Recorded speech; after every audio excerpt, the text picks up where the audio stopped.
I was feeling a bit of anxiety when I went out, but I stayed in my heart space and I just allowed it to come up and I allowed myself to feel it. And then the anxiety turned beautiful, just actually feeling it and allowing myself to feel it. The anxiety turned beautiful, and I was just thinking, how beautiful is this anxiety?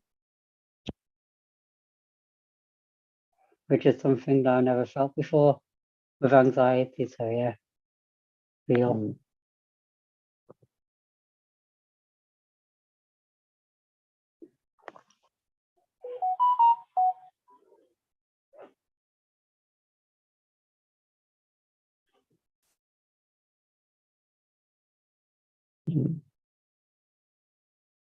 And just how beautiful feeling is. No matter what feeling is, it's just like feeling's beautiful.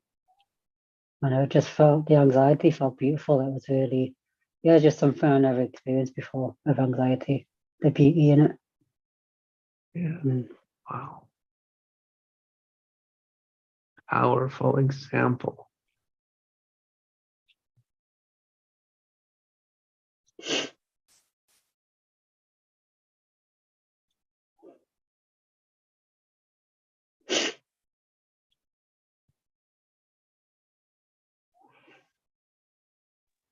Just by honoring what is happening from inside of you.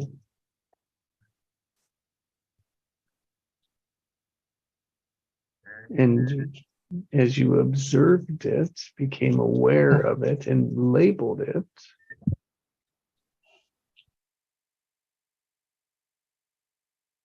was the moment that you had a choice with it.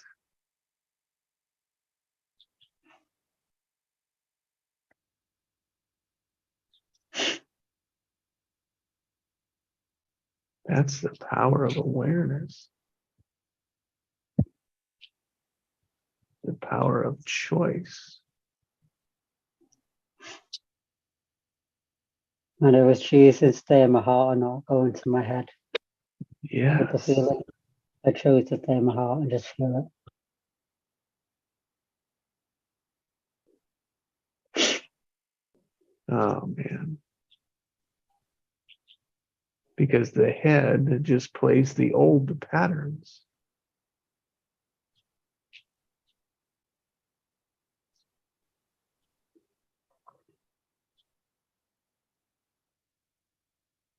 And when we're anxious, we're looking for something, has us on edge.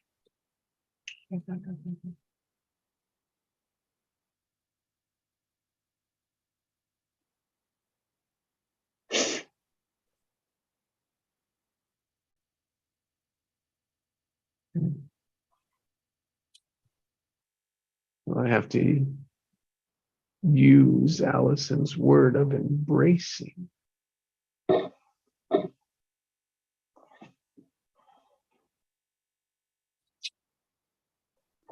You embrace the anxiety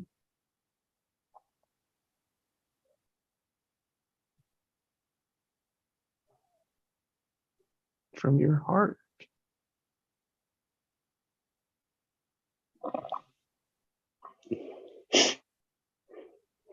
Rather than the anxiety running you, consuming you.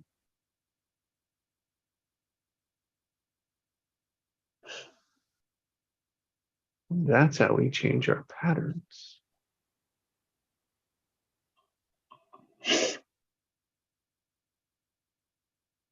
How we improve them.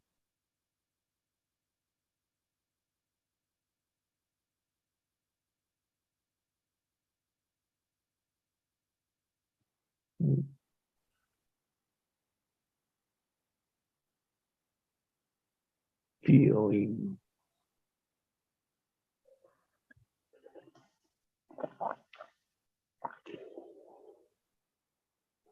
It always will serve us. If we look at it, it's like, oh, what was the anxiety serving you? How was it serving you? It's because since March, I told you about that treatment I started. I've stopped it now. I stopped it 2 months ago because my intuition was telling me that I don't need it.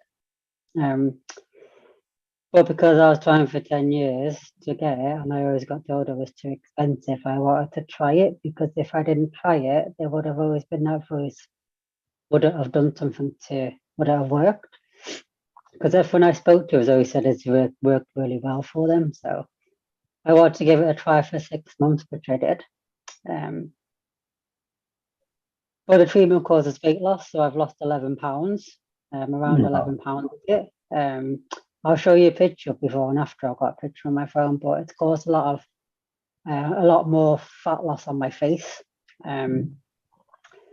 So yesterday I was just feeling a bit anxious about the fat loss. I actually realized it's a blessing because it's helping me feel all the suppressed feelings that I didn't feel when I was a teenager.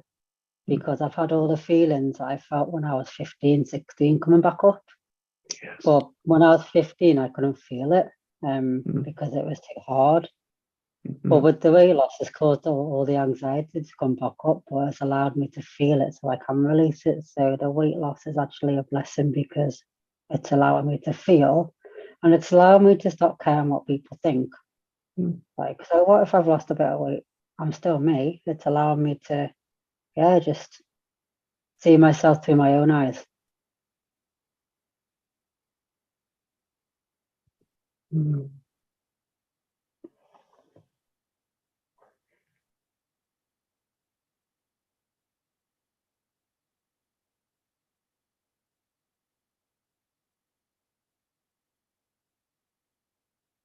I do see the lesson behind it. It's just he has allowed me to feel everything. That's right. That I suppressed.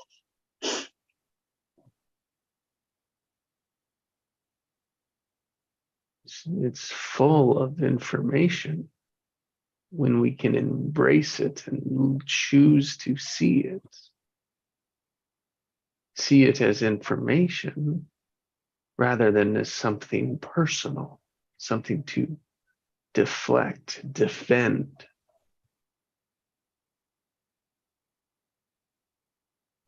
And it happens to all of us, just in different ways.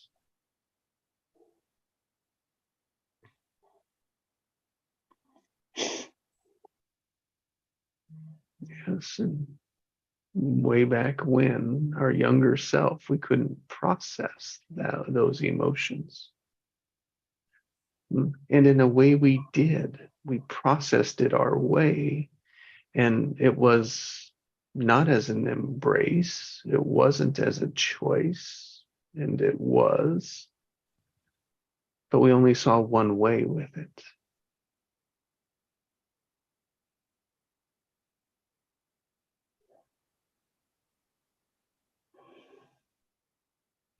I posted a picture that's like the weight loss in 11 months. It's quite a lot, but yeah. It's allowing me to feel everything again. Feel, which is then process, which is let go of.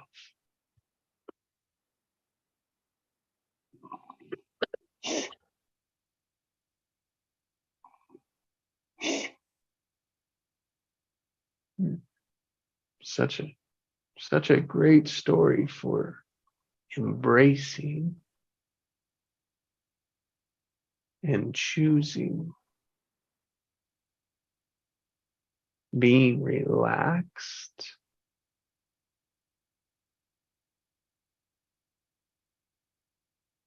and now we can use our senses.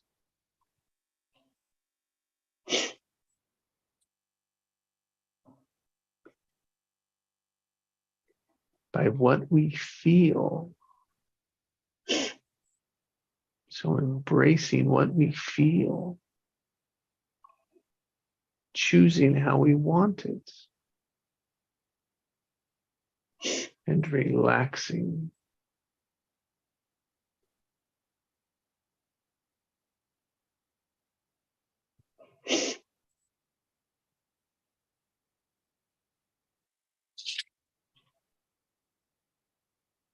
I'll share with that feeling, that sensing, and what to do with it. And I woke up with a headache. I don't get them often. It was a good one, from the back of my eyes up into the top left of my head.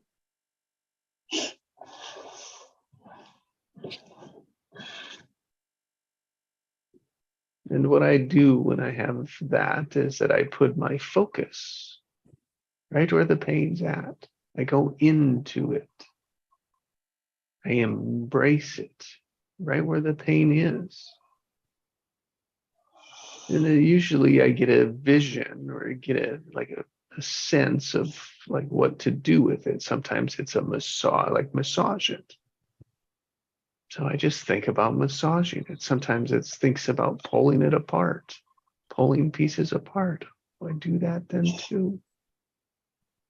Just imagine what I would do to release that tension, that ache, that headache.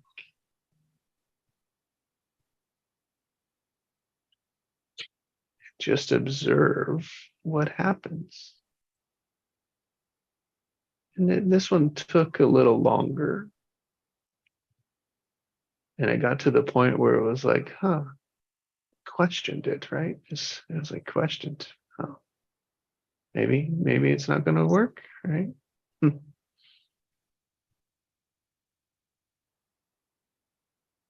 I embraced the question, the doubt. It was at that moment where it was like then I could feel the release. It's like it when it releases. You can't explain it. You can't predict it. You just know when it happens.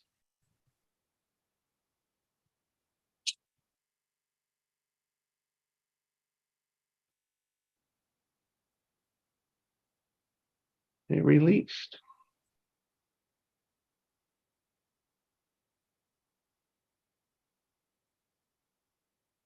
There's not a remnants of it left.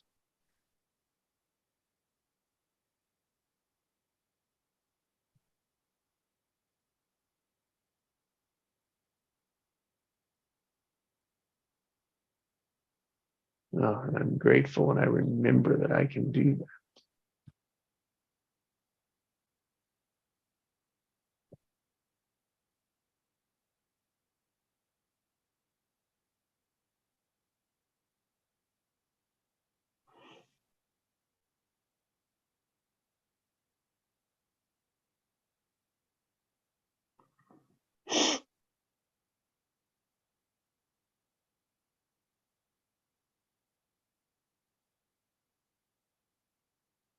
So embrace with what you feel.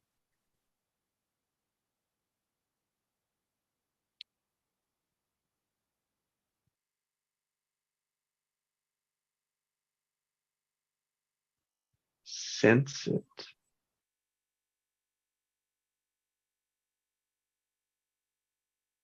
Relax into the choice.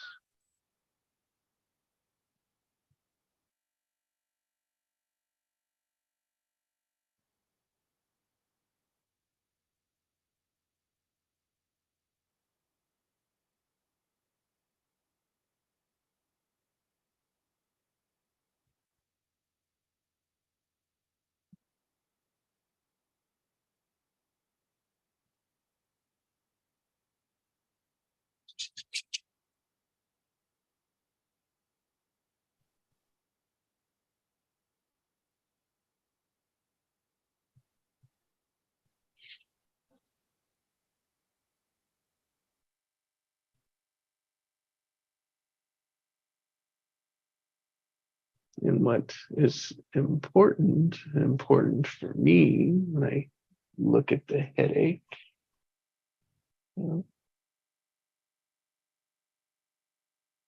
is the focus on the area. It's like to keep my focus there and not let it go somewhere else, keeping in my focus on the intention of releasing that pain. I'm not focused on it, just what can I do to release it?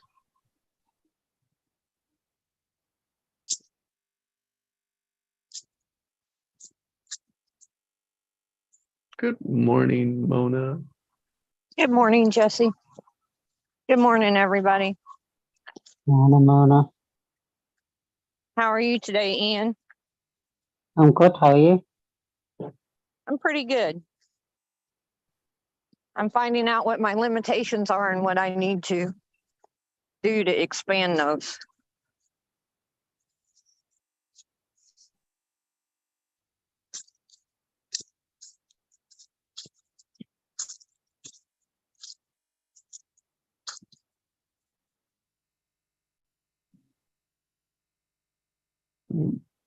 Yes, embrace them.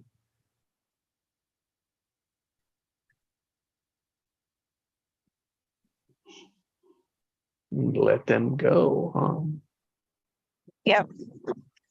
It's like, oh, there's the limit. Yep, there's the limit. There it is. Oh, now I can move it.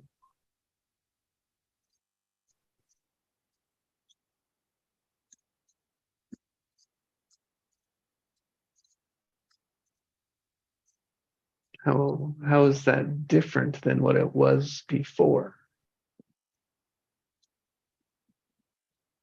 What do you mean? Hmm. Removing the limit, it means working through the pain.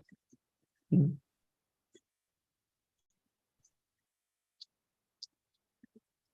Because I'm finding out how out of shape I really am, even with the walking.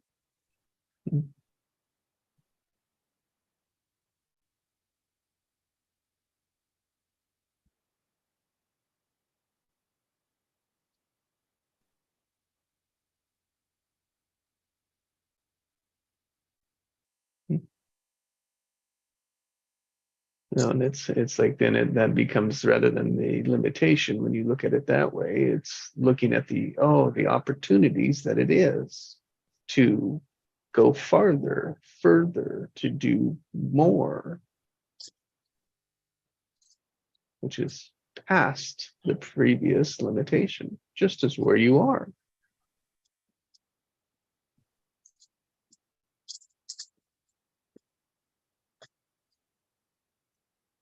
So working in embrace, choice, relax, sense, and feel.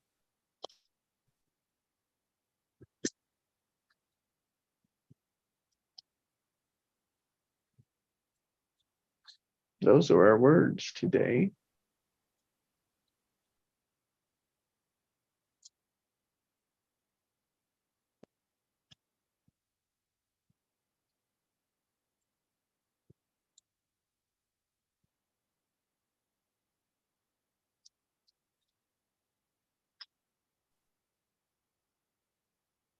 And I know, like, as I look back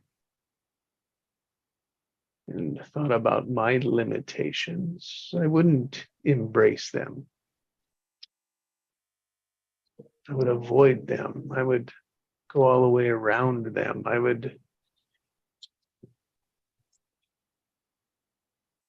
not go through them.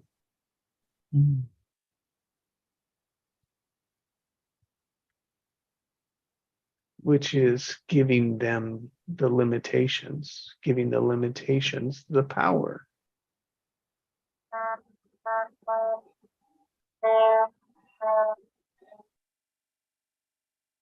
Giving them the control.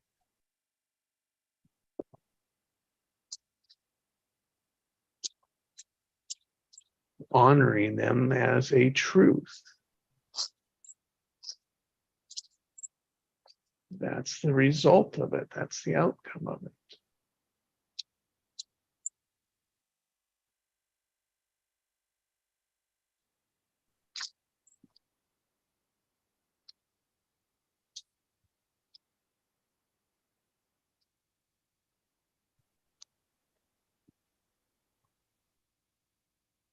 And it just limits us from what we do want.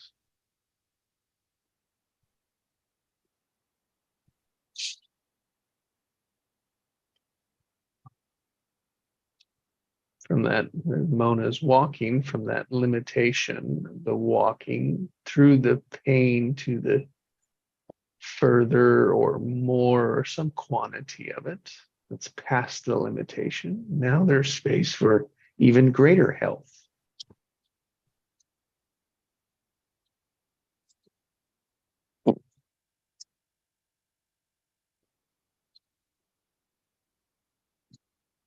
Longer health. It's only through the limitation is that possible.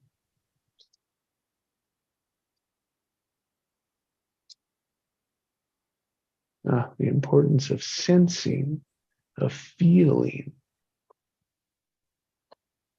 What is that? Why is it there? What can I do about it? How can I let this go?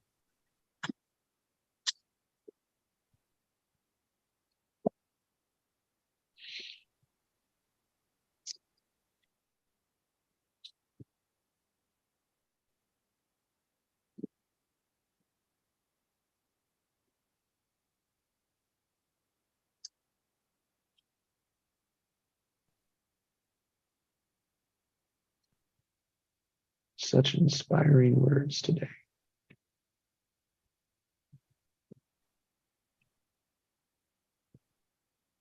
Great photos, Ian. Yeah, it's quite a lot. Like, yeah, quite a lot of weight I've lost with it. But it's all good. Yes. They're both great photos.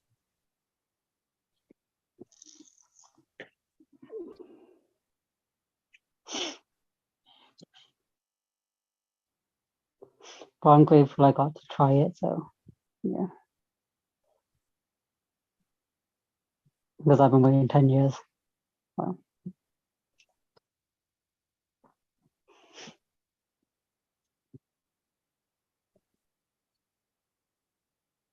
Yeah, now you know. Now you can let it go.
So what do you choose?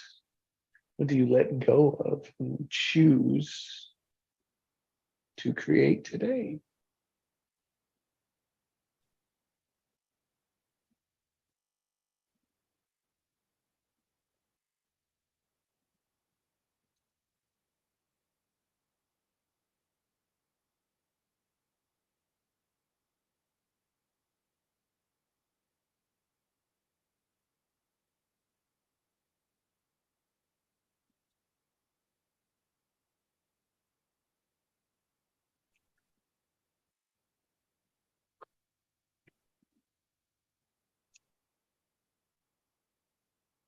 And that immediate answer you got is the one to run with. One to explore, one to expand, feel into.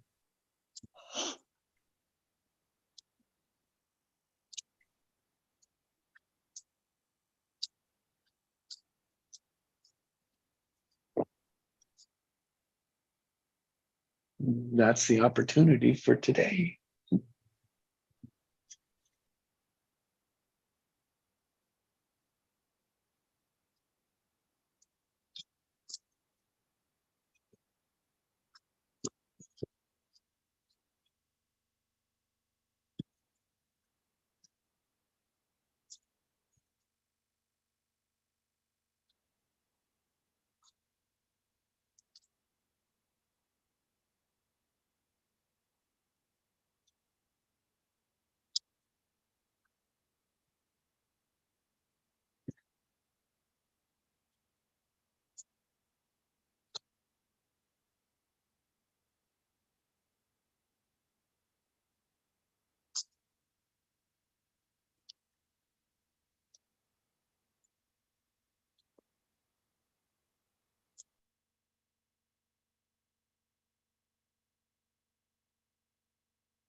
Good morning, Central.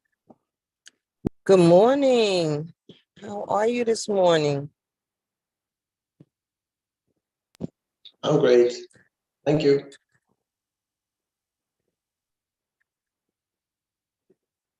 Hi, Mona and Ian and Craig. And it's got to be the most gracious host, Jesse. He just lets us come into his home and opens his heart and his mind. And he just says, have a field day. Enjoy yourselves. Want some Kool-Aid or lemonade or space aid? What you want? It's here. Some silence. Yeah, whatever's Thank you, Jesse. needed. Good morning, Sindrell. Mm. Great to have your presence. It's great to be present. I don't have as much time today, so I just came to be like a piece of good homemade bread and just enjoy and share. Thank you. Well, we'll take any bite we can get. Mm.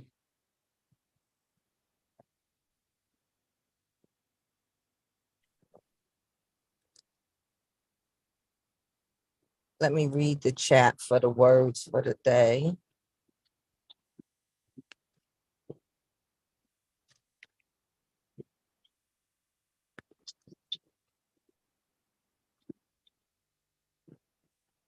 Ooh.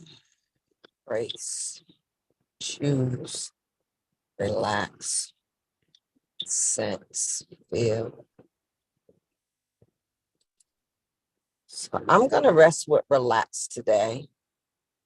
Because I take an inventory of my body and I just find it like my shoulders will be tense, or I'll be holding tension in the top of my head, or maybe in my right around my knees. Sometimes I even feel tension like in more like in my hips. It's kind of obvious for the lower back, but I be like, relax those hips, girl. Relax that stomach. Relax those shoulders. It's like I have to consciously like give aspects of my body instructions to just relax. Because like there's no reason for it to be tense. Yes.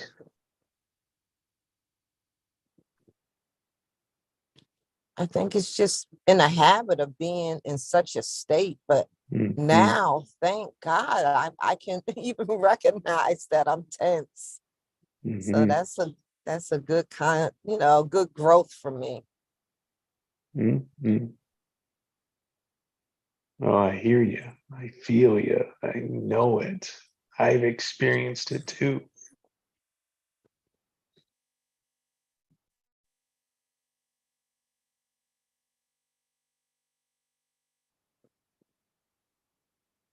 And All it's not three like being stories. tense.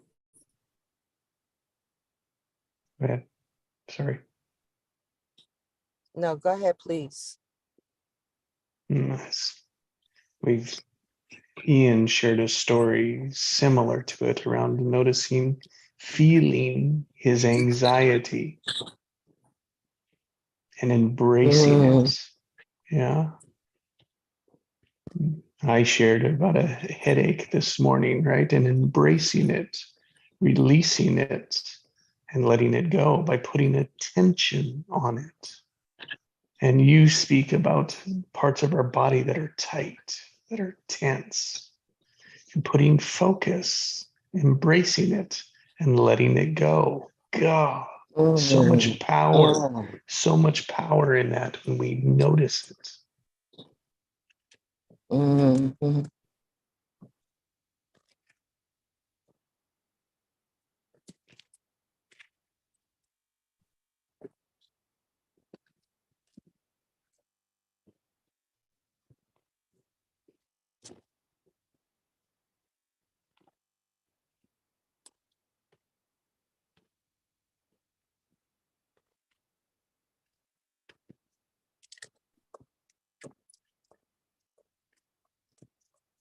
And I think like, so here I am, I'm in this body, and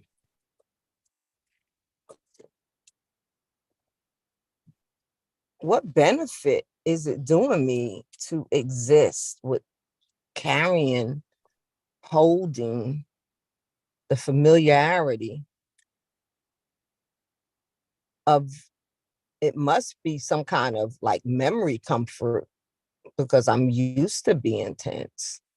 So I'm tense. But to release it is to realize it's like, okay, is it benefiting me to be tense or to walk around with a scowling looking face? Is it benefiting? Mm.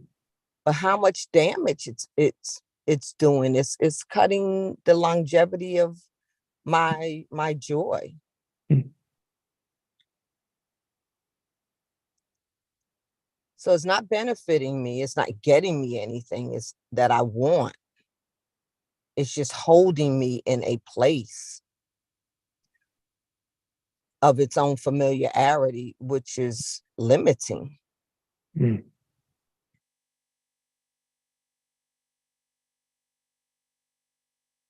Yes. So what would happen if I let it go? What would happen if I smile? What would happen if I relax the tension around my knees? Yes. What would Then I happen? give my body, yeah, What could? yes. What could happen?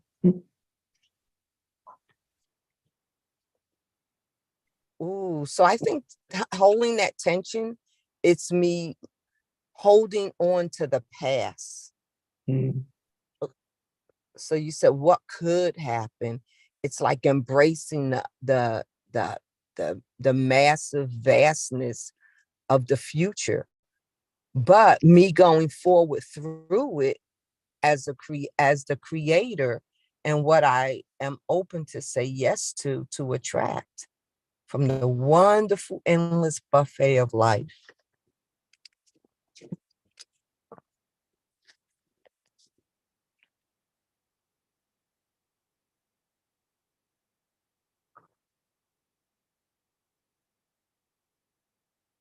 Yeah.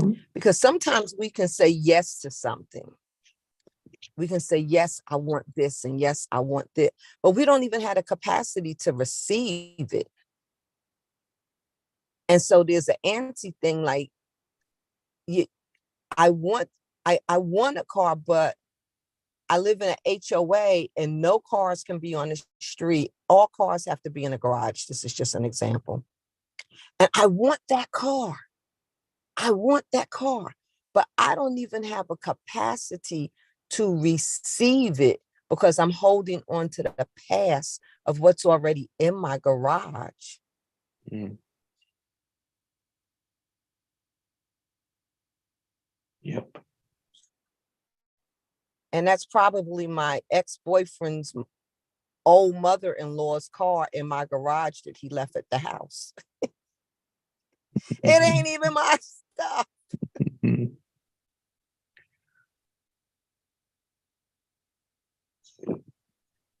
Mm.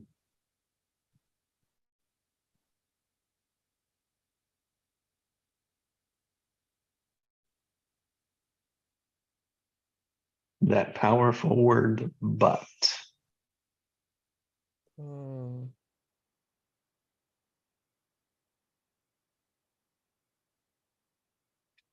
And then when we replace that but with an and, we're moving it from can't to could. Yes. So exactly, we're moving it from the past to the future.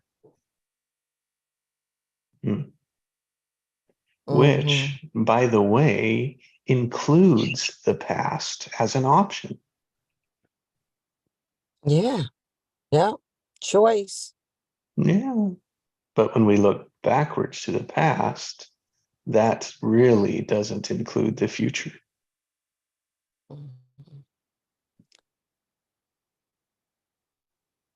And then I Fascinating. say, yeah, would I want it again? Do I want it again? Do I want it again for who I am now Mm, or for where I'm going? mm, Like my trip to Alaska, I'm not going to pack the same stuff that I packed going to Hawaii. no. So why do I got to carry all of that baggage around in the tension of my shoulders, my Mm, back, my hips, my knees, my calves, my arms, my face, my cheeks, my temples? Mm. yeah. What is it giving me? What is it giving you? Because it is providing something.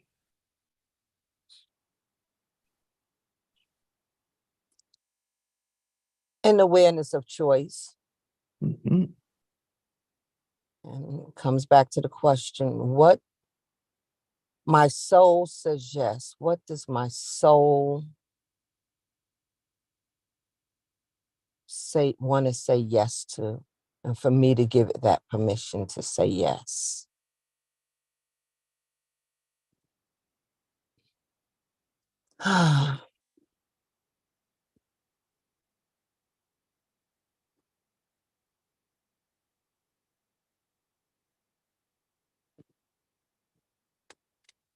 I'm going to go on mute. I have to sit in an appointment.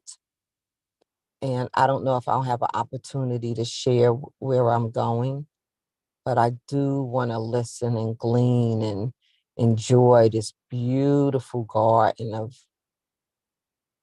just beautiful things unfolding. And even if it's silent, it's golden. Thank you. Thanks for participating. Thanks for joining in. Loved it.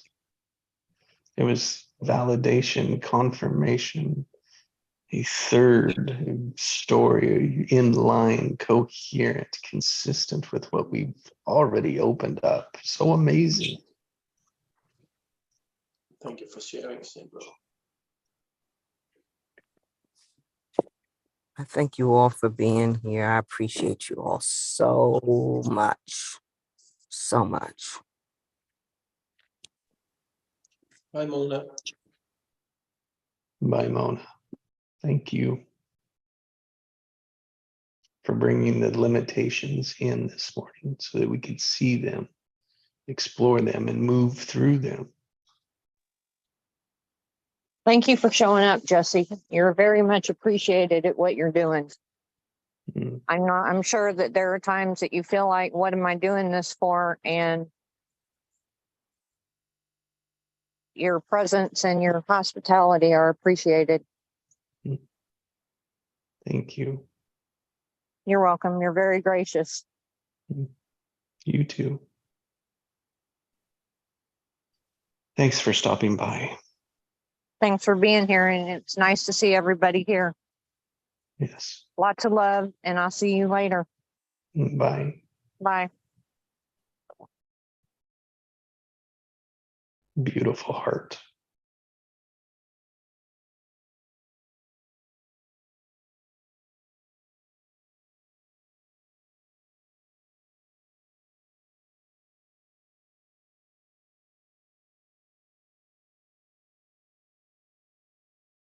What wisdom do you got for us this morning, Heinz? Ian. What wisdom I have? Mm-hmm. Mhm. Being present, enjoying the presence, not wasting too much time with thinking about the past, thinking about the future. I do dream a little about the future, but dreams have so many possibilities. So being in the present gives you more tangible choices and the choices lead to the future. I don't know much about my future. And like Ian said, it's a great thing that when things come up like anxiety that you had when you were 15, and you can get to work through it. It's not like you can rewrite the past, but you can write a new future. Yes. So being present is always my choice. It's what people say is sort of my gift, that I don't do much of all that because I've had enough of misery in my life, and if I was thinking about that, it would drive me insane. That's why I don't see much positive in going to a psychologist, because you're always talking about the past, and the next week you'll talk about the same past. Exactly. Forward. It's not moving. It's sort of taking a picture and going back to that picture the next week and going back to the same picture next week. Yeah. Oh, yeah. It seems like standing still to me. Mhm. Never addressing the feeling. Never. It's always about the thing, the moment, the choice. It's never about the feeling of it. Exactly. And it's holding on to it the more that we revisit it. Yeah. That's insanity. Exactly.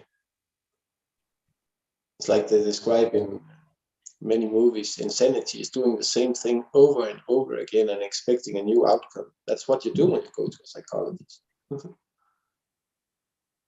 You're confronting the same past over and over again. That's right.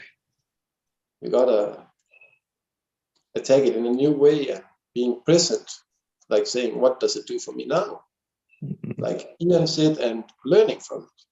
Then you can learn from your past when you confront it right now with the person you are right now, not the person you were. Yep.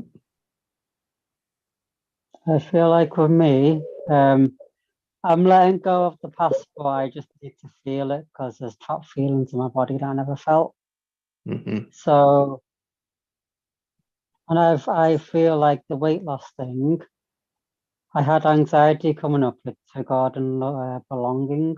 Because when I was a child, because I was really thin, my dad would comment on my weight and I didn't feel like I belonged to the family.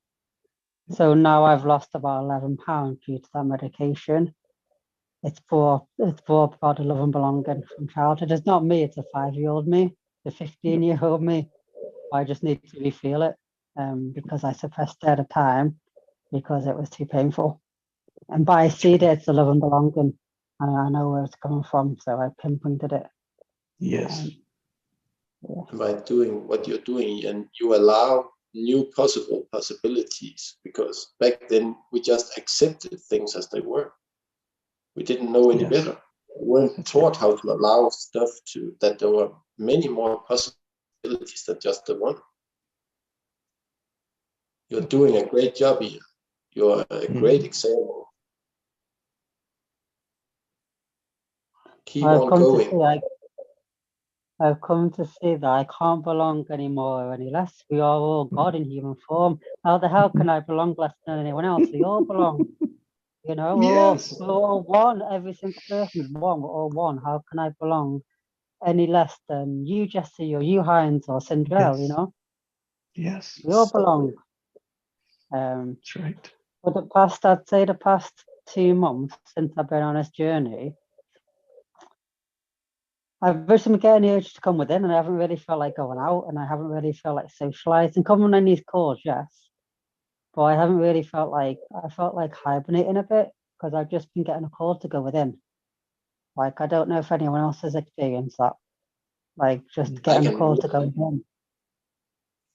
That's just like Stop me. looking outside. Stop looking outside of myself, because before I was like going to events to try and meet new people and make new friends and to put myself out there. But now I'm just getting a feeling like, stop doing that, just come within, all the love's within. And I just feel like not really going out and just being by myself and hibernating and just giving myself the love. And just, it's like a bit like a butterfly going in a cocoon. Like, yeah. it's when we are alone we get to really know ourselves. We don't have to listen to all the other comments about us. You're doing exactly the right thing. I'm doing exactly the same as you here. When I don't feel that I'm on 100, I don't go out at all. Sort of like you, I just go, I call it hibernating too. So, yep.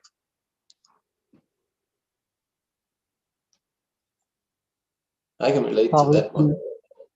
just feel like I'm getting urge to go within and like stop looking outside of myself for love. It's all within. Mhm. Start trying to force it. Just just come within. Yep. It comes in waves. Yeah, it's like we go in, we learn, we process what just happened from the past, and then we go back out again. Oh, and we learn and we see, and we put ourselves out there, and then it's like, okay, now I've got to reflect on that. I gotta embrace that. And we go back in. And then we come back out, and then we go back in, and we come back out. It's like we're breathing in and we're breathing out. Yeah, it is coming in waves because sometimes I do want to go out there, and other times I want to just stay in and come within myself. Mm. And those become feelings, right? Like your word, those are your feelings, and now you're getting to understand what those feelings mean to you, and so you honor them.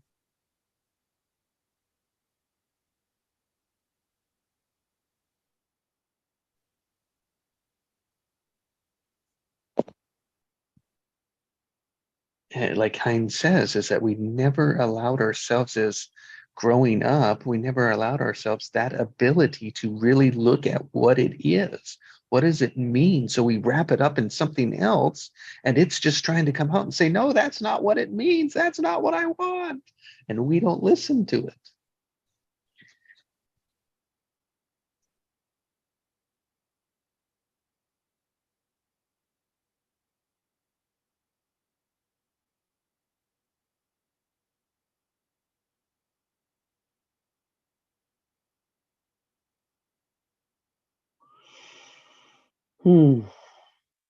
It's nice to hear you talk, Hans. I feel you're more of a listener, but it's been nice to hear you talk over the past few days. Mm. I like to listen a lot because I used to never listen. I used to talk 80% and listen 20, and you don't get much of it. So I taught myself patience. Sit down and listen, especially to a group like this, because I realized whatever I plan to talk about, someone else is going to bring it up.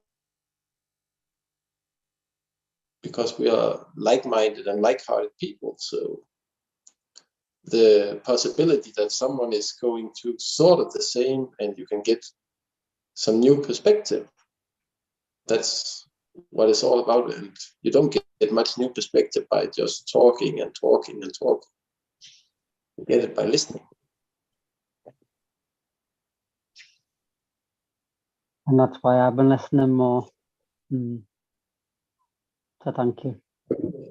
I really you're telling your stories because they're so down to earth and so that anybody can relate to them in some way. It's like psychology 101 without the having to get, what do you think about that? No, I get to hear what Ian thinks about it. So getting a new perspective. What's Ian's insight on this? And you're doing exactly as you should, working with yourself. I also do the same when I want to work with myself. I don't go out in a crowded mess because there's no place for me to even allow myself to get a new perspective because everyone is telling, hey, you should do this, no, you should do that. I didn't even ask what I wanted to do, but you're coming with suggestions I don't even need right now. I need to take one thing at a time and do it. Be me.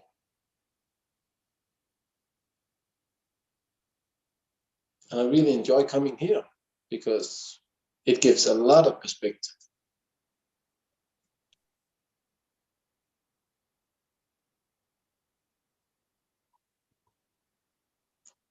Get to see that we're not the only ones doing it one way or another, that lots of people are going through it, but they don't open up and tell other people about it. In here, we get to show our vulnerability without being judged or anything. We get help, actually, actually help we can use because others have a perspective on it, or they've been going through something similar, and it helps us grow together as a group and help us grow together as individuals.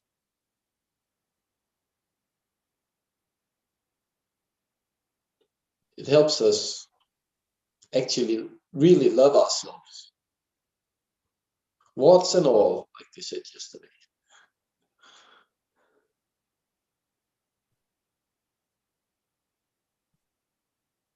And that's the love I've been looking for a long time. It was only 5 months ago I started actually saying to myself, I love myself. Mm. Until that, I said, if anybody else is happy, I'm happy. I was such a big empath that I could just get hooked on somebody else's emotions and live off that without ever realizing that I actually had my own personal person to take care of, to engage with and everything. And then I moved to Aalborg, and first time in 48 years, I had to be alone, and now I'm starting to thrive to be alone. It's wow, the silence, that not other people's emotions around me, not anything. Everything is what I choose it to be. The most powerful word in the world. It's our choice. What we choose. Like you said, hibernating. Yeah, it's sort of what I've been doing for 5 months. I don't go out with, not because it's a new city. I could go out, but I actually wanted to find myself. I know that nobody else can help me with that except you guys, because this is sort of like me and Jesus. It's like going into a dojo and sparring with other people who have the same perspective or a little different perspective, but still see it the same way. So you get lots of new perspectives. And you get to share, and sharing is caring. So we get to do all sorts of stuff that makes us grow.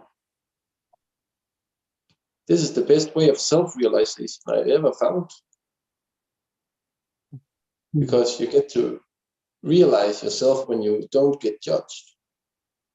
When you get to be your authentic self.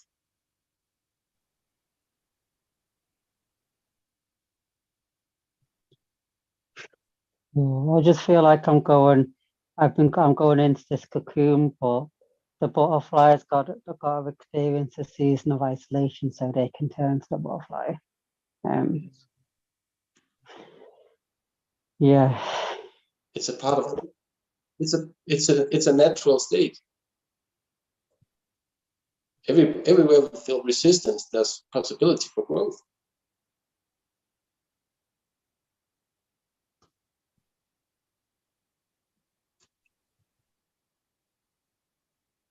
And nobody can know everything, but there's always somebody who knows.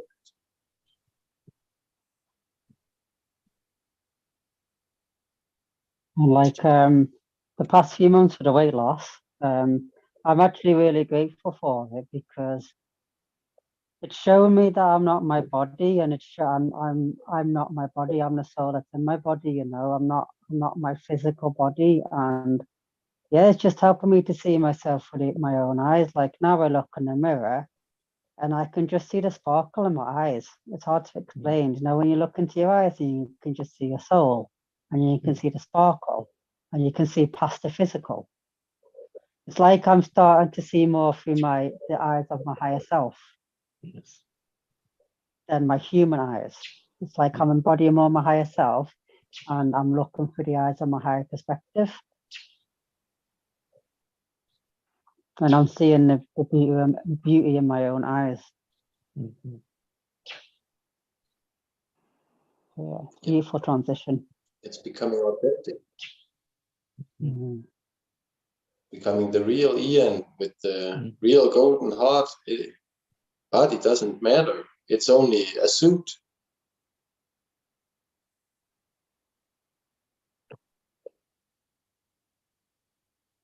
Of course, we need to take care of the suit, but they have vitamins and everything we can do for that. So as long as the doctor don't say you're dying, oh, then you're fine. It's who doesn't lose weight or who doesn't gain weight. It's the same problem everywhere. Nobody can even stay the dying's same all their right. entire life. Even dying's all right to me now because there's no death. I'll just go home. So, you know.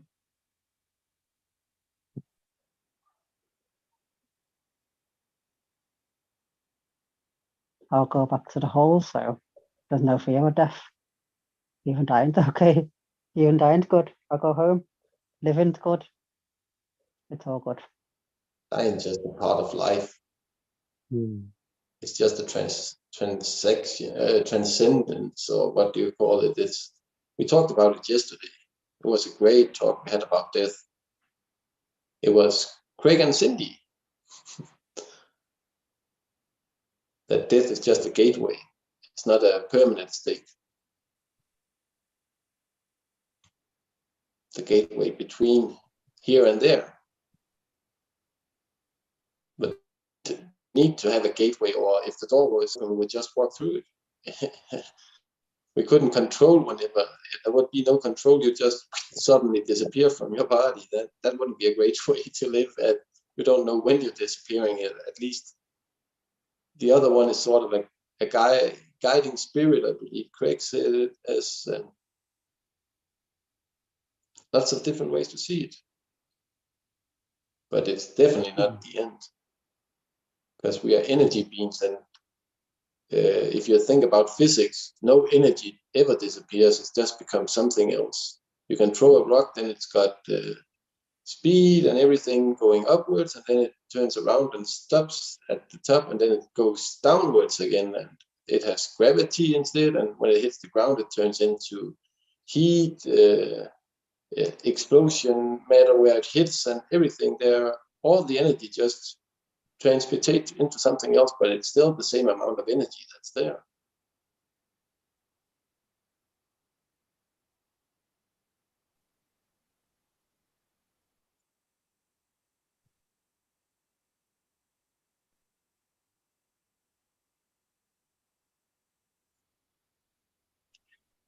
Heinz, do you remember when I asked you to share your wisdom? What was your initial response? Being present. Mhm. And I heard a little resistance in it, like a little, like, oh, what knowledge do I have? So I honor like that. That was a demonstration of your wisdom. So thank you. Amazing. Thank you, Hans. Mhm. My pleasure. But it was just what they sort of try. When they showed me something in physics, I would take it to a different level, because I didn't get why would they make it so simple when it's endless. No matter what they did, no limitations. It's just transforming always. No matter what we were doing, even if we were mixing chemicals, it would turn into something else.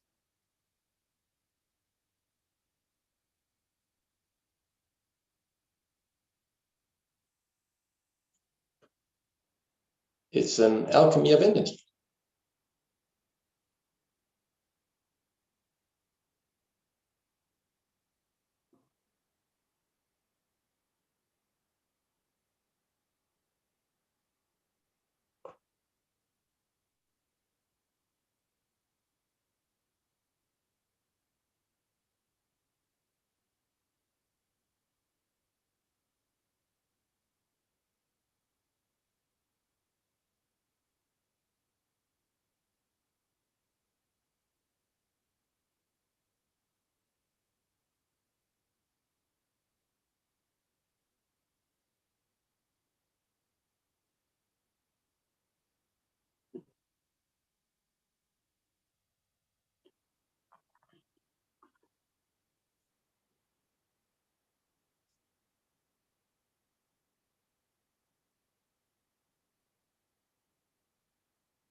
You know, I'm starting to realize that energy is influenced by spirit.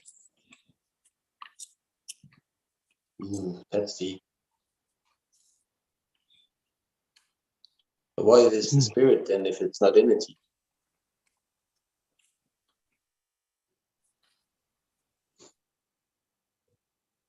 It seems to me to be kind of something else.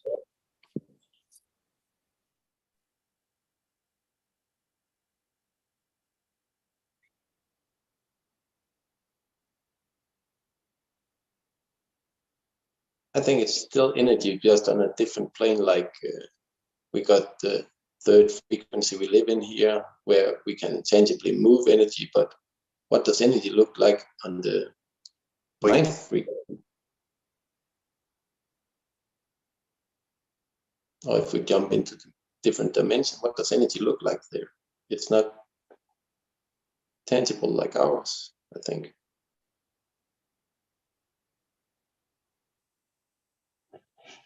I'm gonna head off now, guys, but thank you for this beautiful space, and thank you, Jesse. I appreciate you for coming on every morning. Thank you all. Much love. Love and hug to you, and take care. Have a blessed day. Much love.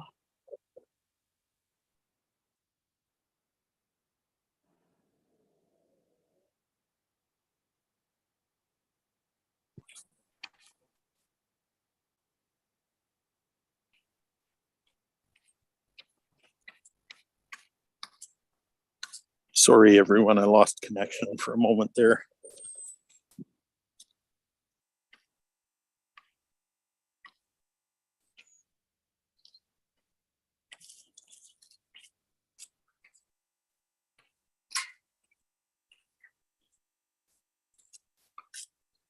Craig, when you said, can you say what you said again about spirit and energy? Yeah, that energy is influenced by spirit. So when you said it, I got like the distinct impression that I court or house a spirit, and I have the I may have the awareness, and once I have the awareness, it's really, I have the choice to move energy, to direct energy.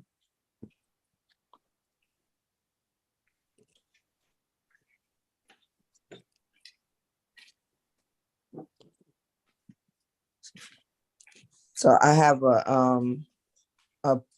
a Bible study group, and it's like there's two of us that really get charged when we see like a miracle happen, like in the reading. It's like, man, I want to do that. You know, I want to create that. I want to, like, Yeah. right? That's moving energy. Yeah. Yeah.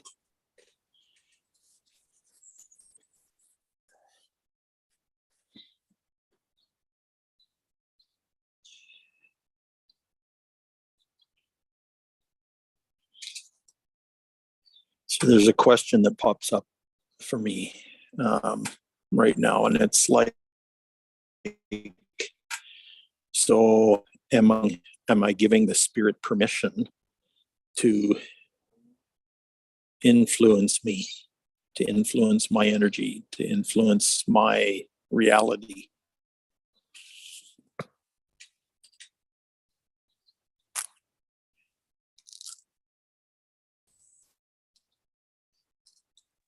Okay, Craig, I feel like I need you on replay. I heard you and I felt what you were saying, but I got my feelings like kind of stopped in the first part of it. So can you say it again?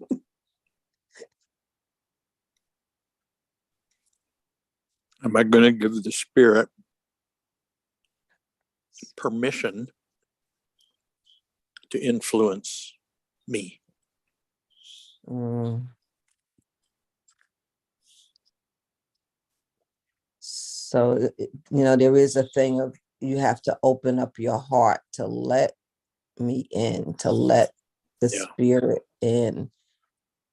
And when we receive that, then integrate with it. And then it's our intentions with giving permission to the spirit and being familiar with that spirit. It's like getting acquainted Yeah. with it. Yeah. Yeah. Yeah. And am I going to allow myself to respond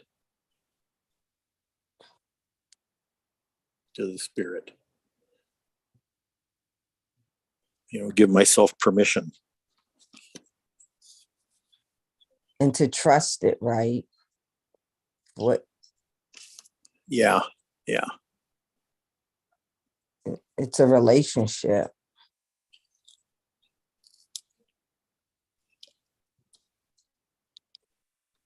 And then it's a collaboration. It's the introduction of a relationship. And then it's a familiarity and a trust. And then it's a collaboration. Yeah. And it's surely an adventure. Yeah. Yeah.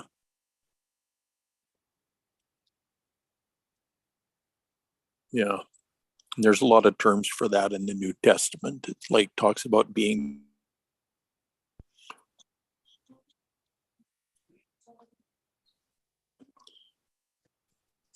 spirit breathed.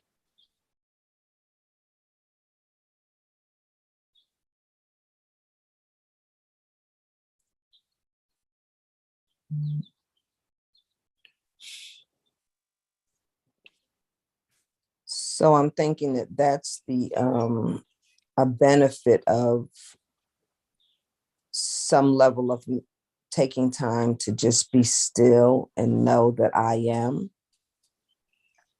to know that energy, to know that source, and to trust it and how it works, how it expresses itself through, how to allow it to express itself through me. Right. Right. And that expression will be unique because you are unique.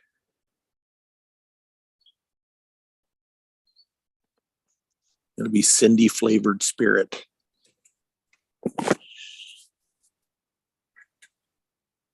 That's what we're here to get, the experience from whatever the spirit can create through us. To get our own perspective to the other side or whatever we are part of, so that it can learn within these limitations that's called life. But we are here to learn. Yeah. Yeah, it's the spirit of life that's the creator. Yep. And we are gathering information for it. All our experiences is its experience also. Yeah. And we're just not used to having the spirit of life be intimate with us and allowing it to, giving it permission to create through us.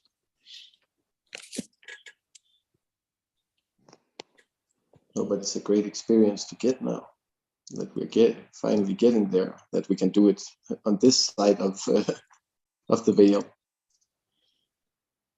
Yeah, so I got a charge, Heinz, when you said about this limit of life, right? And it swooshed quickly into a concave, convex expression. So we know we relate easily to this realm of life that we live in limits, right? But I think with the introduction of the spirit having expression through us, and we become more acquainted with how that spirit is, that it's actually living in this limited life,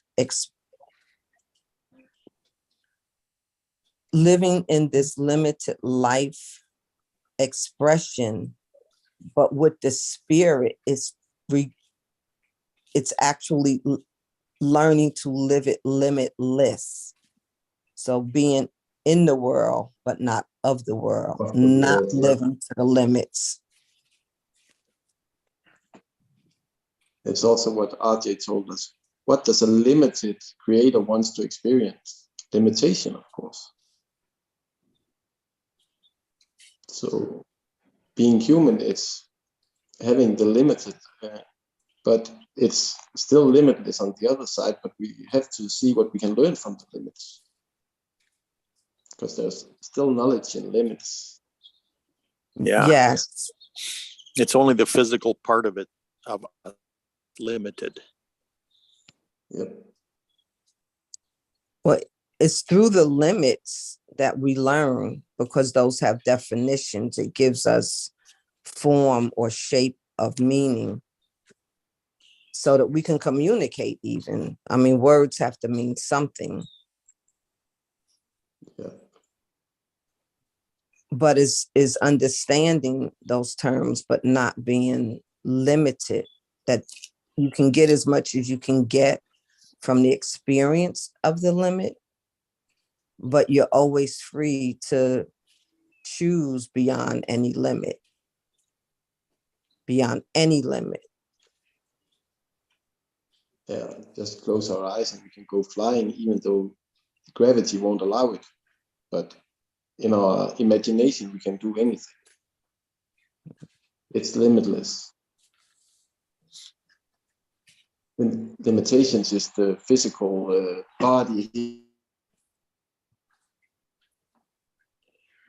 And the spirit of death is limiting. Mm.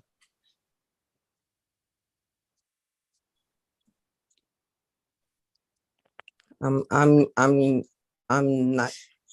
not there with that. The spirit of death is limiting. The spirit of death is an experience. I don't know that it's limiting. I don't know that. Even though I don't think death is limiting or anything. I don't know anything about this when it comes to that. I think it's a portal between here and there.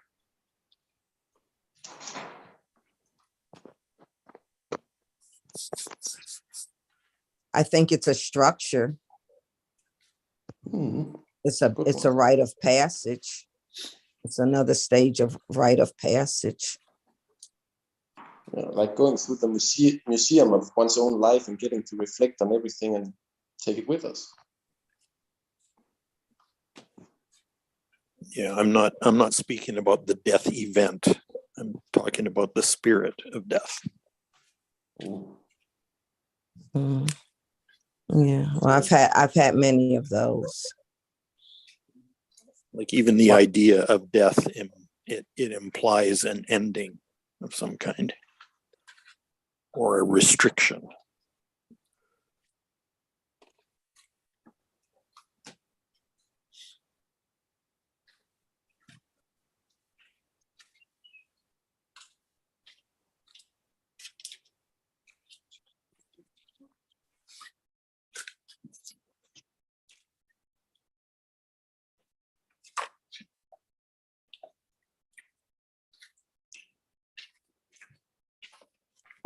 I don't think the spirit of this has any restrictions because it's different from everyone who's going through it. It's just like enlightenment is different from everyone who goes through it.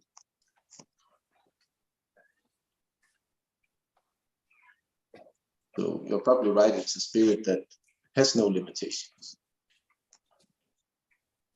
A doorway doesn't care who's walking through it.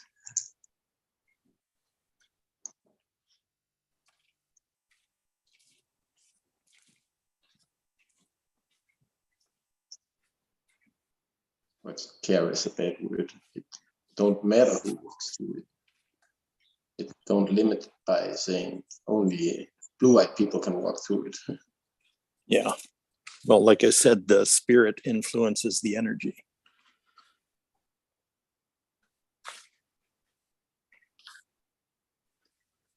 Yeah. Same with spirit of life, or we would remember everything from the other side.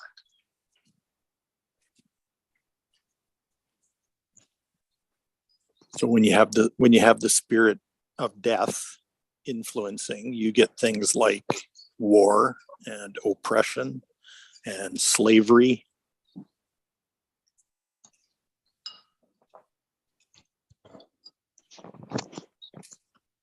Those kind of things. But when the spirit of life is influencing, you get things like freedom and grace.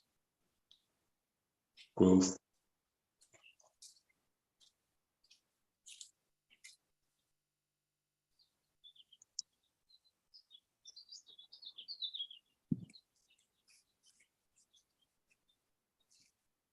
Mhm.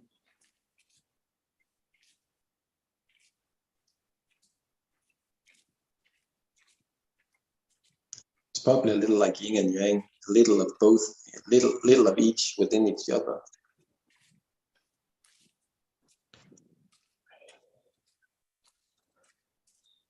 Yeah, the thing is, our physical being hasn't been trained to tell the difference.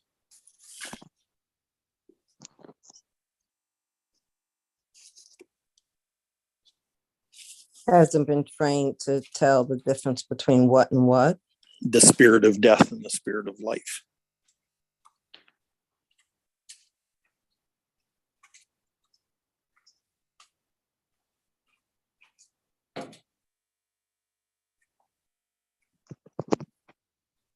And we can court whatever spirit we want and create more of that. Yeah, we're doing it all the time. Yes. But the thing is, we learn from a very young age to court the spirit of death and to engage with it and fight against it and all kinds of stuff like that.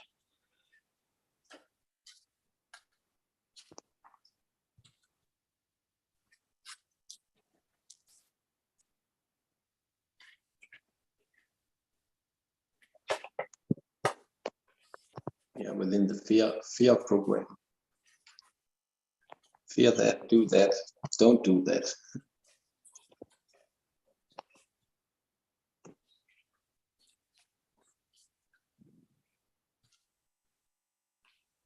Yeah, so we Yeah. create things like ethics and morality and that kind of Mhm. thing to work around it. Mhm. But we're missing the point. Yeah. So that's what I like, the awareness of. um So we are coded up. We're programmed with coding, but when we're aware of that, we're responsible for accepting and creating the coded structure that we choose. Recode. We can recode. Yeah, or we can choose different. Mm-hmm. But you'll never choose different until you're aware that you're kind of trapped in that previous choice you made. And there's other choices outside of that. Yeah, so the thing is, you can continue to make uninformed choices like you've always done, or you can become aware of all this, unaware of the spirit of death and the spirit of life, and change your choices with respect to that. Then the choices go to be expansive, like you said, instead of being contracted. They Yes. go from limit to limitless.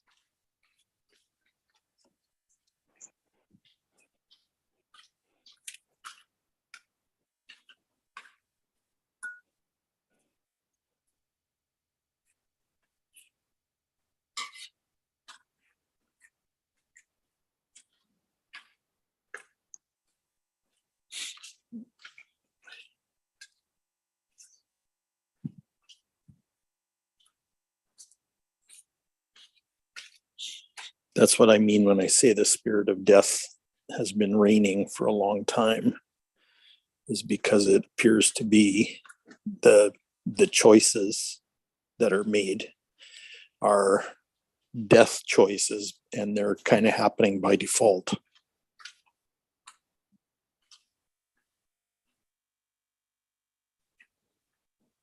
But all that is transitioning, all that is changing quite radically in our generation.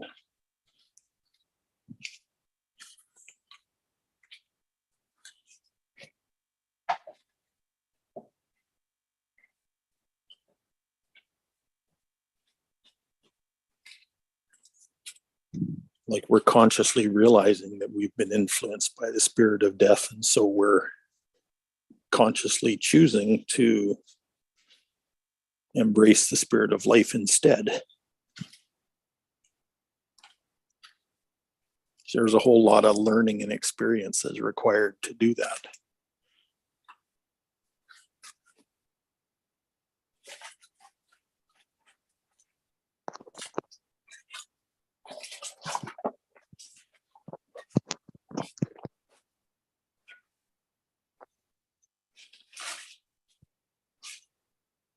Yeah, I just think that we were created so magnificently. And, you know, when Jesus said, greater things shall thou do, but we very often don't even explore like chapter 2 of what is that, you know?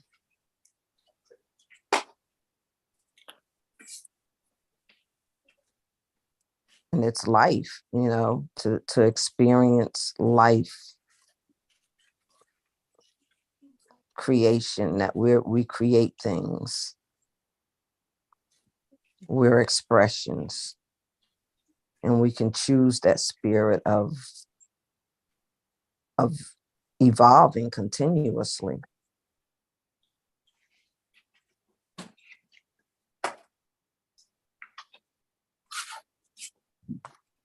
So you can also consider that we're creating all the time. Mm-hmm. Okay, what spirit is influencing our creation? Yeah, is it fear? Well, is it spirit of life or spirit of death? Well, if it's fear, if it's motivated by fear, then it's the spirit of death, right? Mm-hmm. Mm-hmm. The spirit of life doesn't have any fear in it. Mm-hmm. You know, it's the other end of the spectrum. Mm-hmm.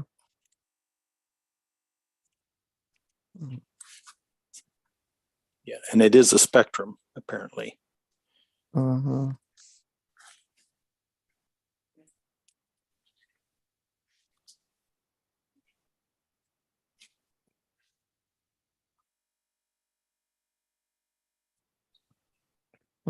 Thank you. This is a great discourse.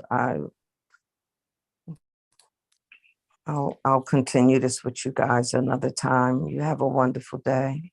I bid you peace. Have a blessed day, Sandro. Love and heart. Thank you, little Cindy, for getting in the sandbox again. Thank you, wee Craig.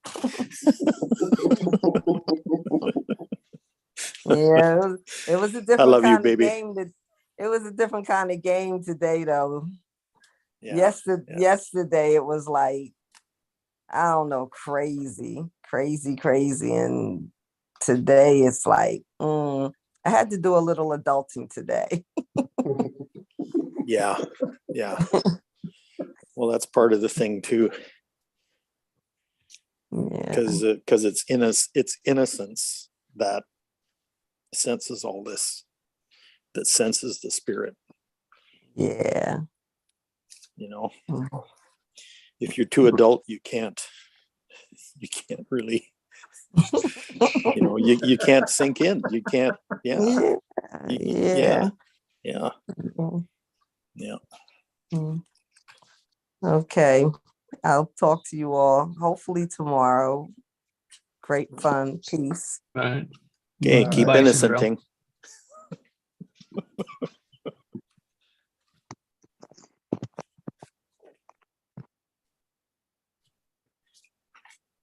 Wow, that was swimming in the deep water today.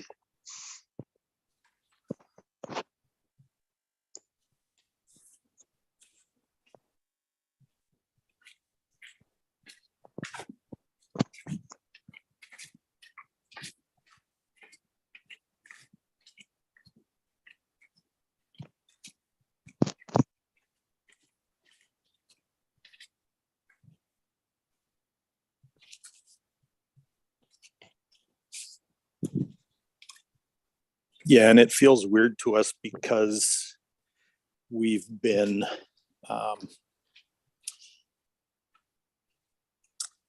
can I say this? We've been unconsciously influenced by the spirit of death for all of our human experience, you know, but as is everyone else on the planet,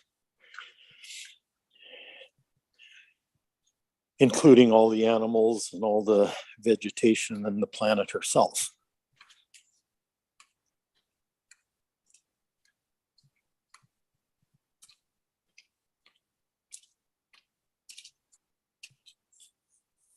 Mhm. And it's nobody's fault.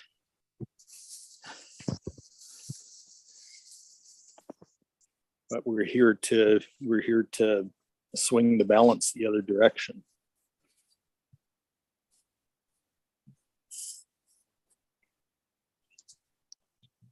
Yep.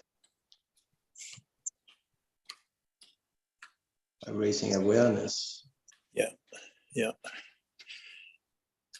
And I know that pendulum swing started to happen before I was born.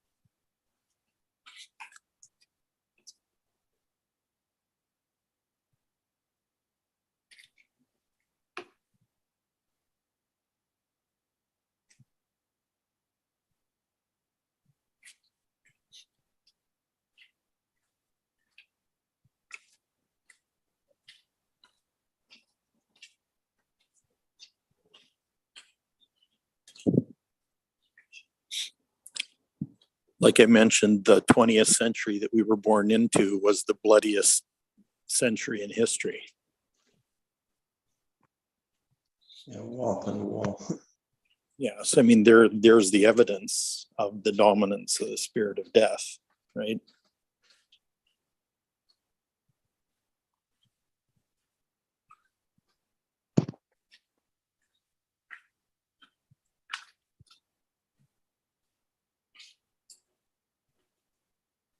And anyone who lived through or served in any of those wars really wants a more peaceful world because they know better. Yeah, they've seen the spirit of death up close. Yeah, they've seen it firsthand. They saw this, you know, they've seen the suffering with their own eyes and their own experience. Yeah.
The correction of all that happens when each one of us as individuals makes a conscious choice to allow the spirit of life to influence us. When we give it permission.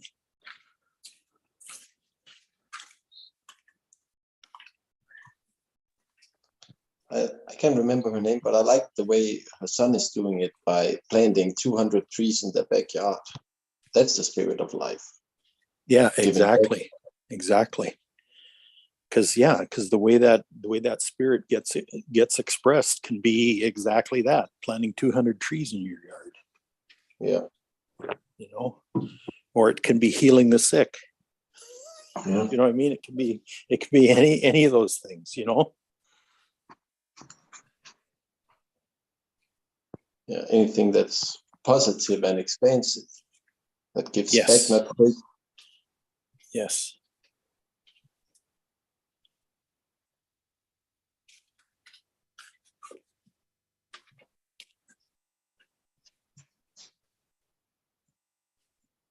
Like we do here, we give back to each other by sharing. So it's expansive. It makes more light come from a little light. Because we get to take the light from each other and carry it on. And it grows with us.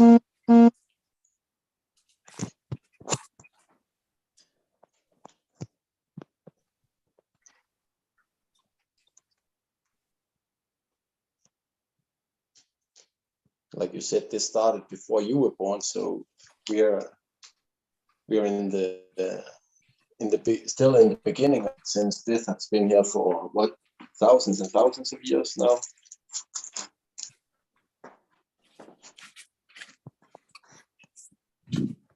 Well, and history left a lot of hints that redemption was coming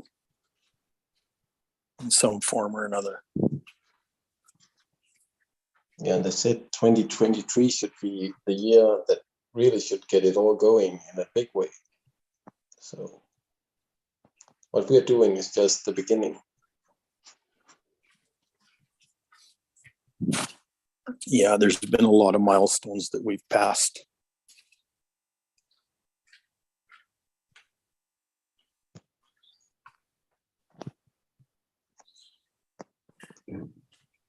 In the last 45 years or so.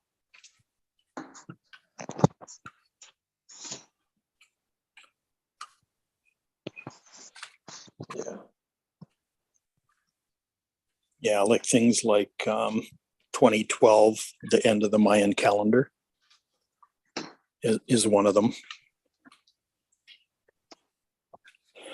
There was a supernova that exploded, and the after effects of that reached Earth in 1987.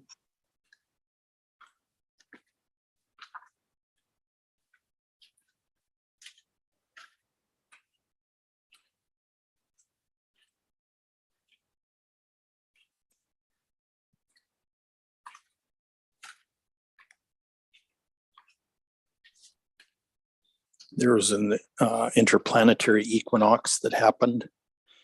I don't remember exactly when that was, and I'm not using the right name for that, but it was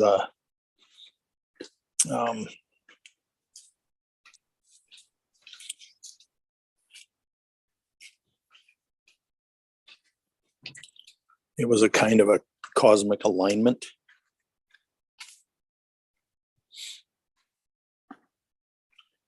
And the number of solar flares has been increasing exponentially, actually.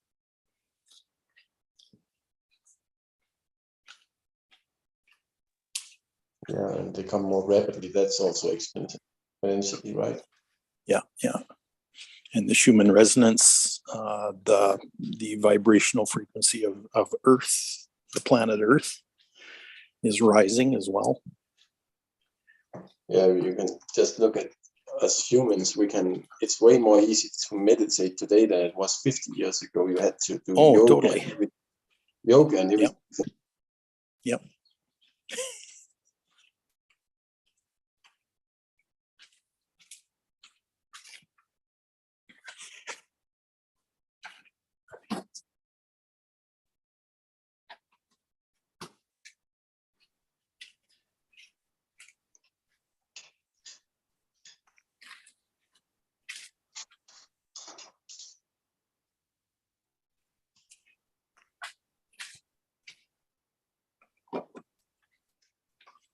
It's probably something to do with that supernova, like you said, since it was 1987, you said. Yeah, that's when the fallout reached Earth. Yeah. Yeah, and after that, you saw many more people becoming awakened in one way. So it probably raised the frequency of the human heart by activating maybe some more DNA than were active before. I'm not very known with that DNA activation like you are.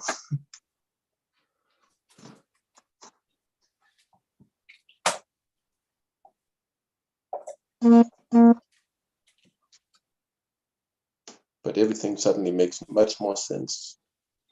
Yeah, they've come to realize that we've had that ability all along, but for some reason or other, over the years, a lot of our DNA has deactivated. And the thing is, we're only just now starting to remember how to reactivate it. But the 30% you said we got activated now. Yeah, yeah. Well, if that, yeah, I've heard a number of different estimates about that. It's everywhere from 5% to 30% that's activated right now. But the whole point is there's a lot of it, what they originally called junk DNA, turns out to be not junk at all. It's kind of the multi-dimensional side of a human being, right? That's shown up. There's also a 24th chromosome pair that isn't visible. Yeah, you can't see it through a microscope or anything like that. Sort of like dark matter or light matter, as I would call it, because I don't believe it's dark. I believe it's actually pure light. Yeah. Or the other side of it, it might be a void, like an in-between space of some kind. Oh, containing a Yeah, lot of energy. that's not physical. Yeah. So it could be something like an igniter or a spark. Yeah, that activates a whole lot of other stuff. Oh, that's a new perspective. Isn't that interesting? Yeah. Oh yeah. You can intuitively speculate about all kinds of things like that. That was good food for the soul, for the heart to expand on, to get more knowledge that aren't known yet. So we get to, what's it called? Imagine it. Use the imagination to get a new sight.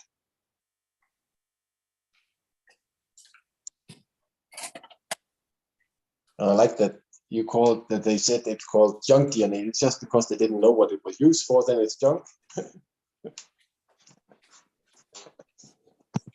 That's something. Yeah, it's kind of an arrogant statement to make, isn't it? Yep.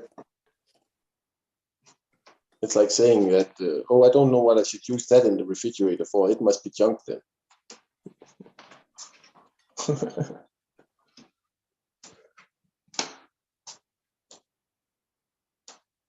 Wow.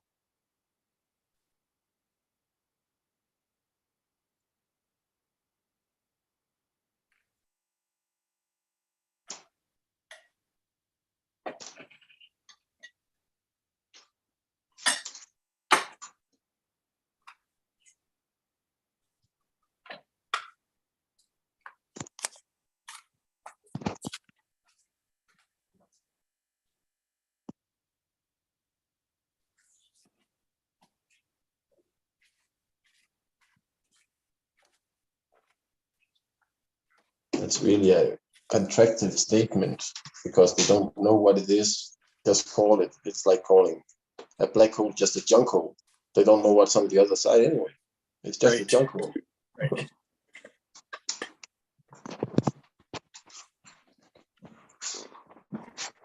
And if we make it in a human perspective, well, it's like our body getting a blood sample. The body won't know what's on the other side, but you can see it on the other side because the blood is coming out, breaking the membrane. Yeah. And none of the blood escapes it whenever it gets into the gravities of that.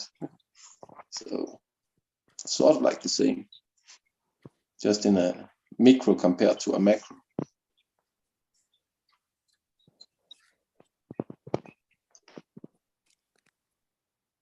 Yeah, exactly. And the thing is, we've had this information technology revolution, but what's coming up now is this intuition technology revolution. Oh, Because all these things that we're discovering are largely unseen, and the connections, like connecting the dots, hasn't been made between the seen and the unseen.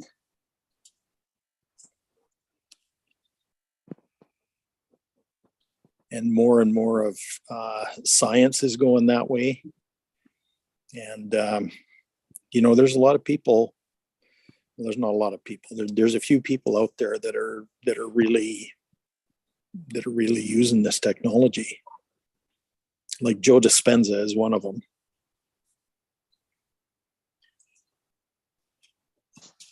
that's moving the boundaries. Yeah, Lynn McTaggart talks about it a lot. She wrote a book I think it was 2001 called The Field, where she started exploring those kinds of things, the quest for the secret force of the universe. And there's a clairvoyant intuitive. Her name is, she called herself a clairvoyant empath. Her name is Penny Pierce.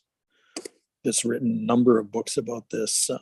There's one that I'm reading right now. It's called Frequency, The Power of Personal Vibration. And she wrote an earlier book called The Intuitive Way. She realized when she was very young that she was an intuitive, and she's been, helping people develop their intuition for years. But yeah.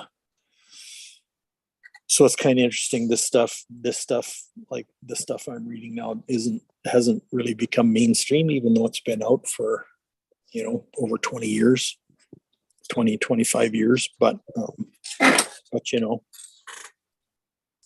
more and more of us are talking about it and having these kind of conversations, right?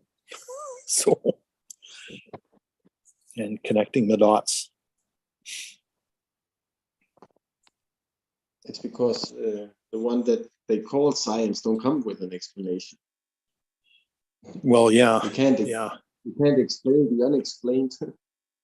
yeah. Like, trying to tell someone who was born blind, what does a rainbow look like? You can't even describe the sky through them. No, exactly. They got no reference point. No. But the thing is, a lot of this stuff, a lot of intuitive stuff doesn't have a reference point. And Wow. that unnerves people. But it allows a whole new perspective. Yep.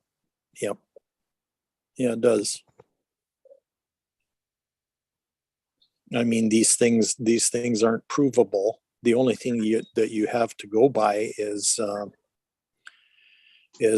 things like muscle testing, kinesiology, and intuition itself. Either it's true or it's false. I mean, it's kind of that simple. Yeah.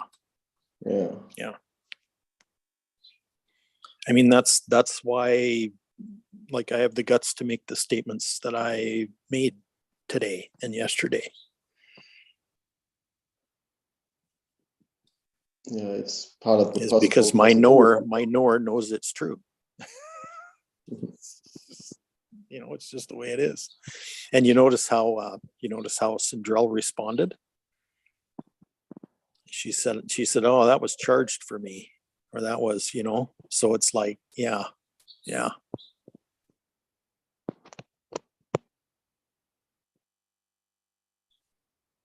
And when we share, it just grows even more, gets more. It grows even more. Yeah, exactly. In fact, yeah. As we talk about it and bounce these concepts back and forth, it expands and fleshes out, and you know, and more truth comes out, and more questions come up. Is because, you know, there's a statement made and you feel like, oh no, there's something a little bit off about that one. So let's rework the words. Let's reform that until we get something that rings true. It's the same with any science you do. With every answer, you get at least 2 new questions. Yeah, exactly. What wouldn't be science? It would, Yeah. it would be like, oh, we got to make it perfect. Perfect don't exist, because then it can't go any further. Yeah. Well, and that's one of the problems with science is that science assumes that you can have fixed knowledge. And intuitive knowledge is not fixed. It just isn't. If they want to get fixed, they should go see a vet. Because of quantum entanglement, there's never one or two influences on any kind of energy. There's always many. They're multiple. And linear thinking can't handle anything that's multiple.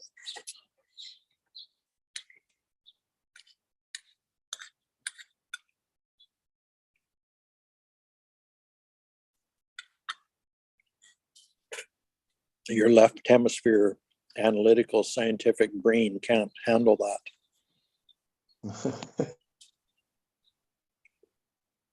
That's the left brain, right? Yep. Yeah. I'm starting to figure it out, but I never put much gravitas into left, right, whatever. It's the brain, and masculine, feminine, whatever. It's human. So it's just words to me. It's like nobody has the tangible proof that it's feminine or masculine. It's just something they called it. Yeah. In 5,000 years, when women rule the way men do, then it will be just the opposite.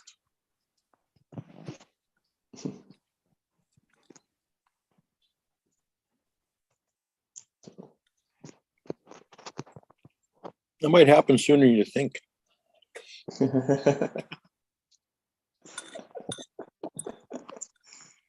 I just put a big number up there to be sure.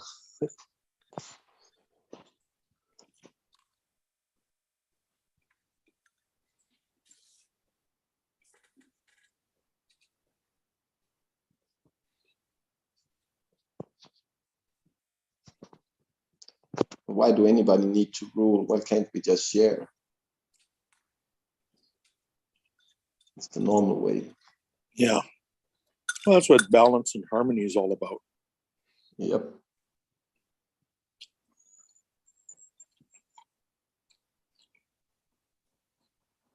But that's not something we are taught in schools. Yeah, we're so used to things being out of whack, balance-wise, that we think that's normal.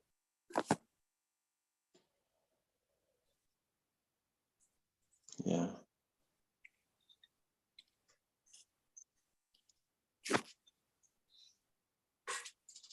That's why it's so good to have a group like this, where we can get to see that the unnormal is actually the real way. Mm-hmm. It's just not many people have been taught it or have learned it themselves. So what's normal is not normal for us.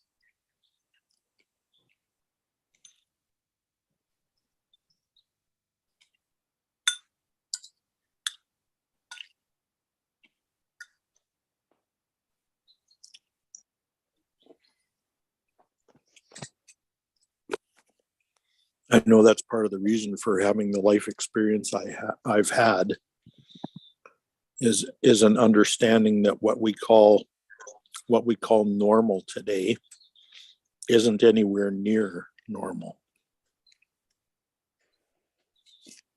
Mhm. Especially Okay, for then- human beings.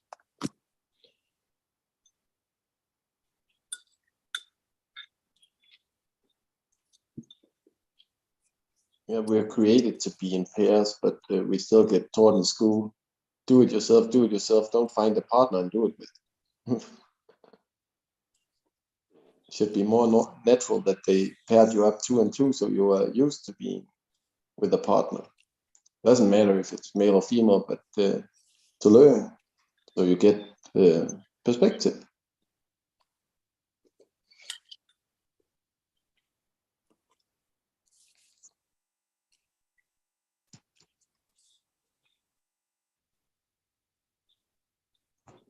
They want us fighting at an early age for grades, for whatever. Yeah. Well, I'm coming to believe that the original human being on Earth had no need for, let's say, heavy machinery. Mm-hmm. You know,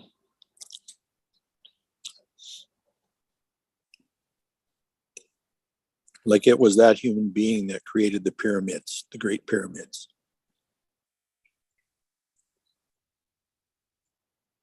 Yeah. And the precision of it, the precision of those things, the sheer weight of the material that was built from, 80 tons. and all that kind of stuff. And like there's no inkling at all that there was any kind of machinery involved in creating those things. And I know they've been attributed to aliens and that kind of thing, but we're starting to understand that that human beings have the ability to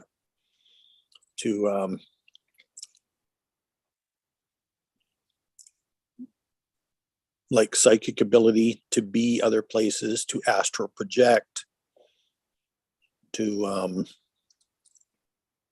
do things like teleport, to do things like lay hands on people and have them healed, all kinds of stuff like that. Mm. A lot of that's built into the DNA. Like going into the Akasha records. Yep. So all of our science is based on the assumption that the human being has been developing and progressing positively over the years. But I don't believe that's true anymore. Me neither. Like they said, the caveman didn't have a very big brain. Well, a parrot don't have a very big brain, but it can still be like a 6-year-old. And compared to a 6-year-old, a parrot's brain is actually a peanut.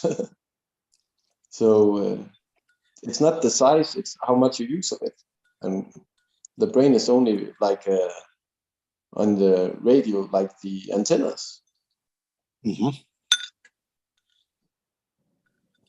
It's only for receiving with your 5 senses that are active. And if you got any more active, you got more thing you can put through it. But the hard wiring where we put it is in the soul. It's not like you have everything stored in your brain. What it is, I think they said it was about 200 terabyte or something, the brain's capacity is. And I know a movie on 2 hours and 40 minutes is about 1 giga. So every 2 hours and 40 minutes we reprogram a gigabyte. Oh no, then there's not room enough up there. And we wouldn't get very old, or as we got at a certain age, we wouldn't be able to learn anything more. Yeah. So.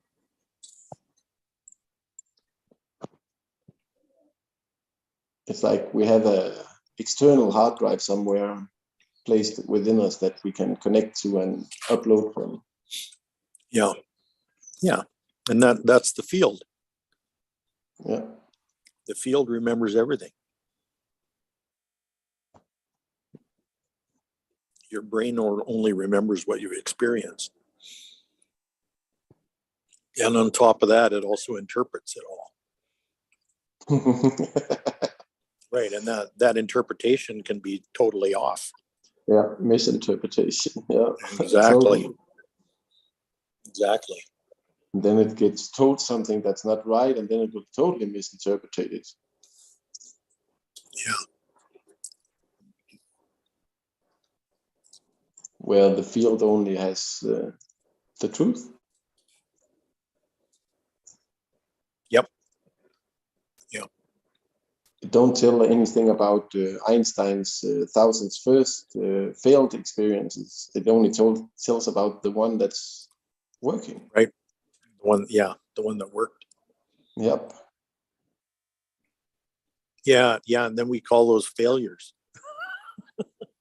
I call them delayed success. Well, yeah. Well, exactly.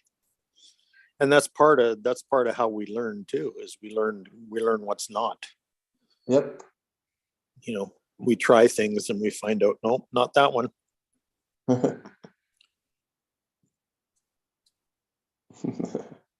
But that's the nature of the brain in the physical realm.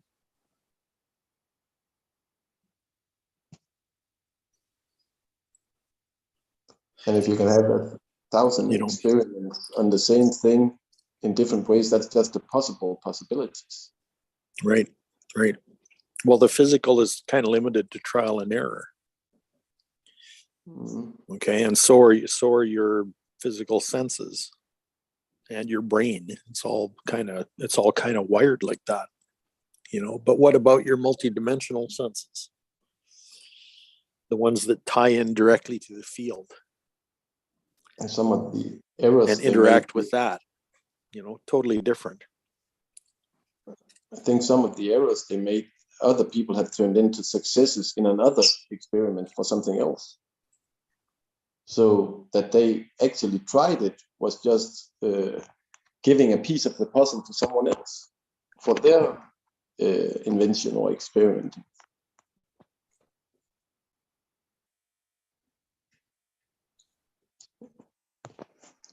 If they hadn't done it, the experience wouldn't have been there.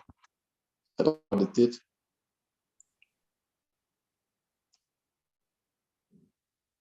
So it's like you say, more possibilities come from. You just keep on trying. That there are no failures. There's just experiments.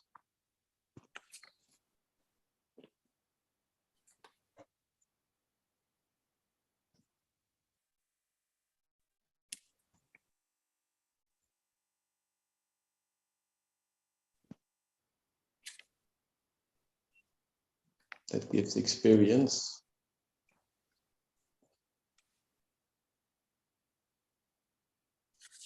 Yeah, and experiments. Yeah. Creation within creations. One thing I was going to say when Sidrell was on is one of the hardest lessons to learn is futility. Mm-hmm. Futility. Becoming pregnant. No, not fertility. No, futility. What is that? Don't know that word. Futility. It's like why start a war when Oh. nobody can win? Oh yeah. So we keep starting wars. Like nobody ever wins a war. Nobody does. There's always carnage. There's always death. There's always displaced people. Destroyed. You know, the there's lives always of there's the always environment. cruelty. Now, how can anybody win that?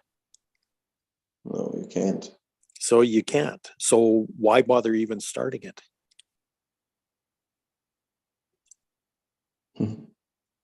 So how do you learn? How do you learn that it's futile without starting it?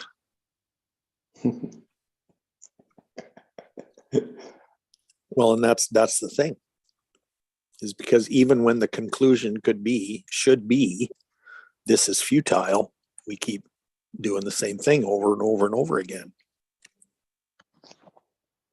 That's why I say futility is the hardest lesson to learn, is because you still think that there's this little, this little slice of a chance that it's going to turn out differently. But has it ever turned out differently? No, No.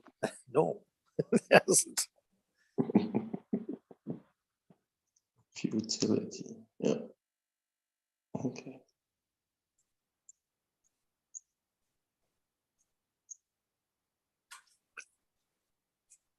And that's the try harder mentality.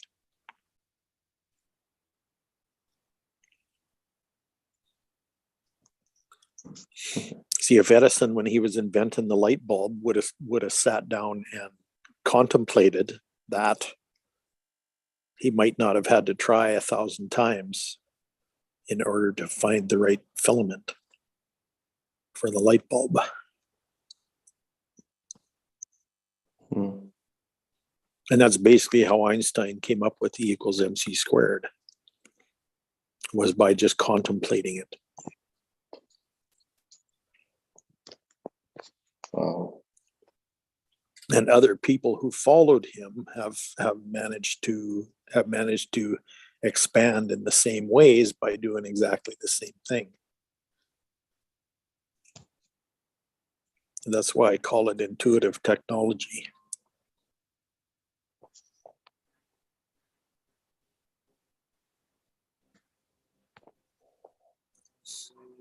There are no laws that says that it is or isn't that way. So you just use your imagination. Yep. Well, and like we do in this group, we go into the field and we play. See what's there.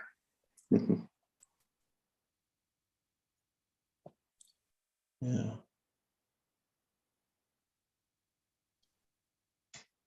And take whatever experience we can get. Yep. Yeah, and be receptive to whatever reveals itself. It always does.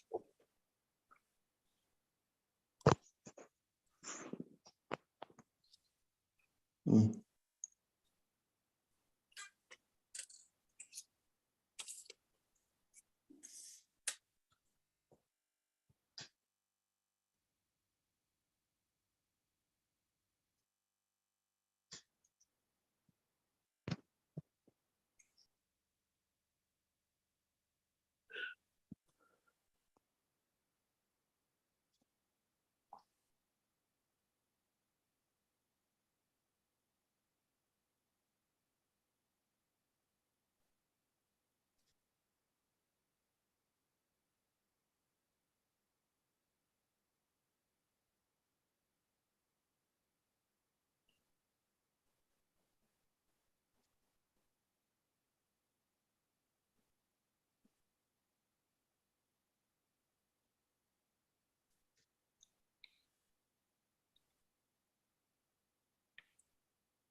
Yeah, things are never the way they look.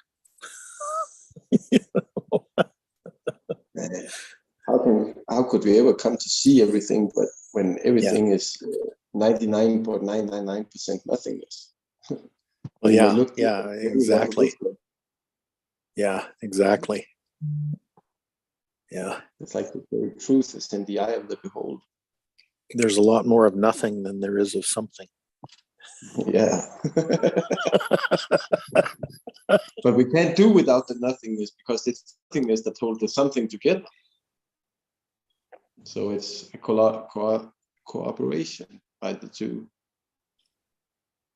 If we got a lot more something, they would just crash into each other. Yeah, So it's a fine balance. And even in what they call nothingness, there's still something. It's just too small for them to see. yeah, yeah.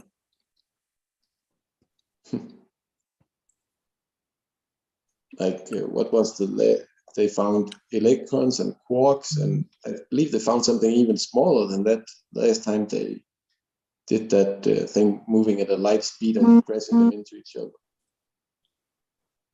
Yeah, Of course, it's going to keep on being something. If you just can look smaller and smaller, there will be something. yeah.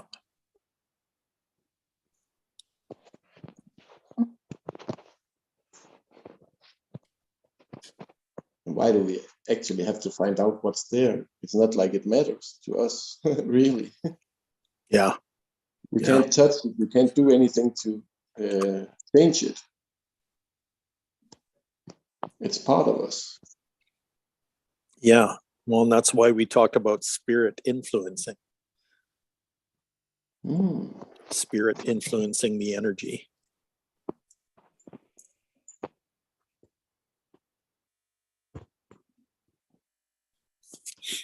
Yeah, and I think their experiment is very limited also because they do it in a vacuum and everything is clinically clean and everything. That's not the way any element ever is. It's not in No. such an environment ever. It's a created environment. It's not a natural environment. So it will not react naturally. It'll react like they set it up to do. Yeah.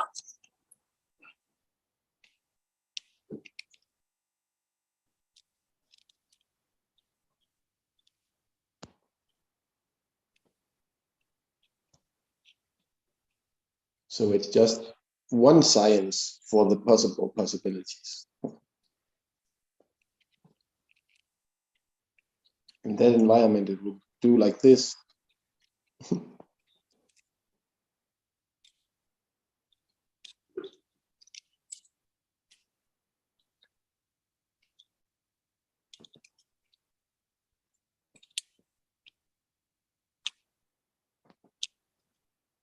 Wow, it's been really some deep conversation now.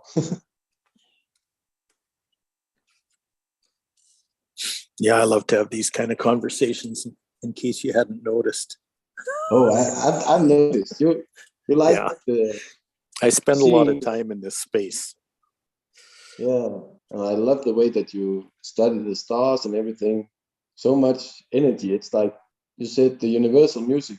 We may not be able to hear it because every star may only have a sound that is heard 3 times in our lifetime. Then we can't hear the music unless we speed it up to 1 year per second. Yeah. Yeah. Well, here's a really wild thing. My birthday is coming up on Sunday, and yeah, and on my birthday there's a lunar eclipse. There is a conjunction of Mercury and Venus, or no, not Mercury and Venus, Mercury and Mars in Scorpio, which is my sign. There's also a conjunction of the moon and Jupiter,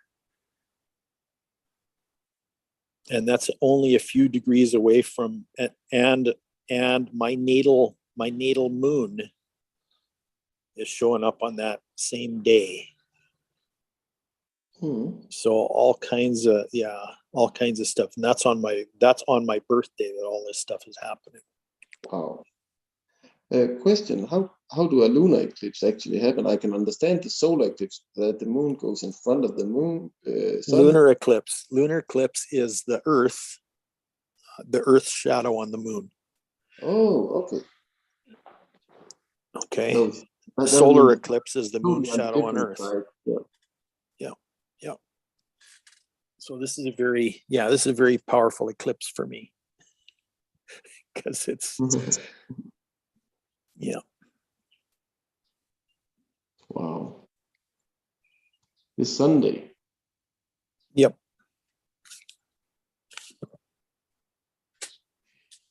I'll remember that.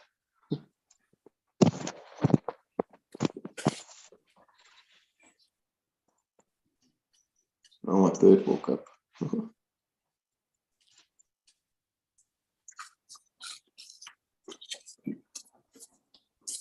Yep. So it's all real interesting stuff right now. Yeah, it's real interesting just being alive now. Yeah. Yeah, it's kind of crazy. And this group gives so much more flavor to it. Yeah.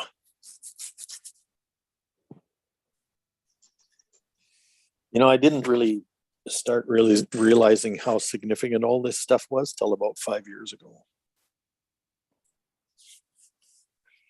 That doesn't matter. I didn't realize it until you told me. Yeah.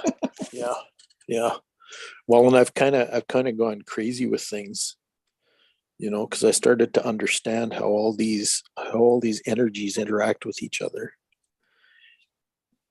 and how our own energies and choice and everything have a lot to do with what happens, and how it goes with the Earth and the whole population and all that kind of stuff. When I think about it, me and she have talked about it a long time ago, but not in this way. Whatever is in micro is also in macro. So of course, whatever is in macro does influence micro. Of course it will. I've just never thought of it that way until now. Yeah.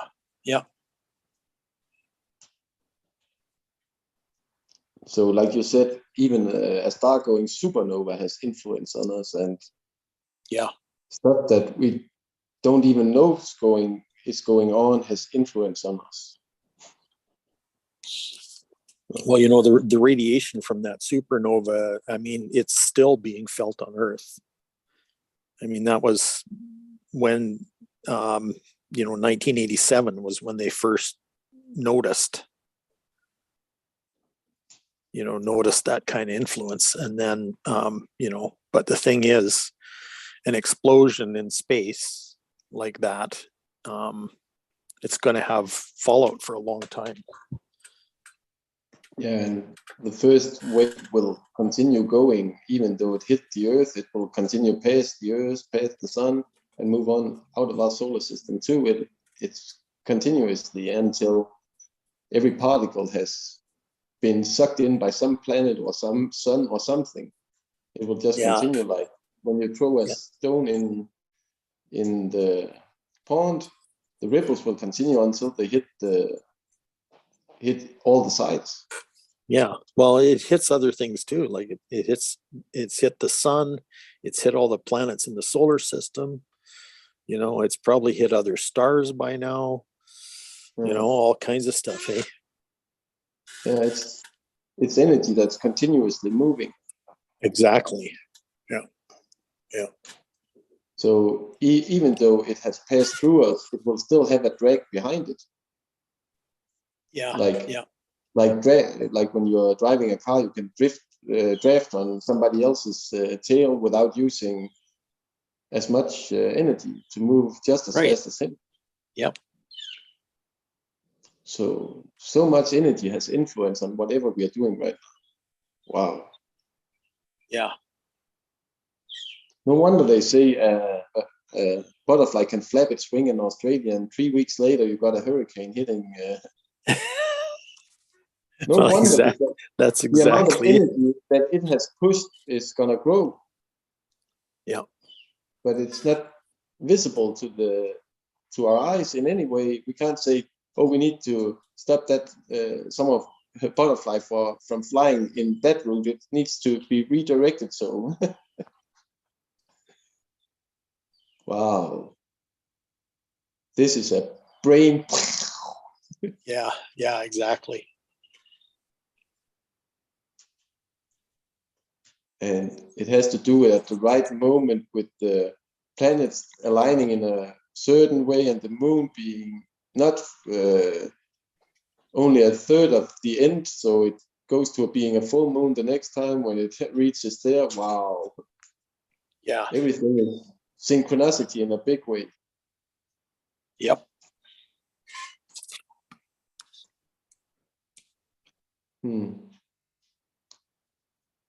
This was brain food on a high level. Good. Yeah. Lots of new things to look into. I think I Good. should start looking into those stars. They intrigued me ever since you did that reading. Yeah. Hey, remind me, when was your birthday? 18th of October, 18th. Okay. 1974.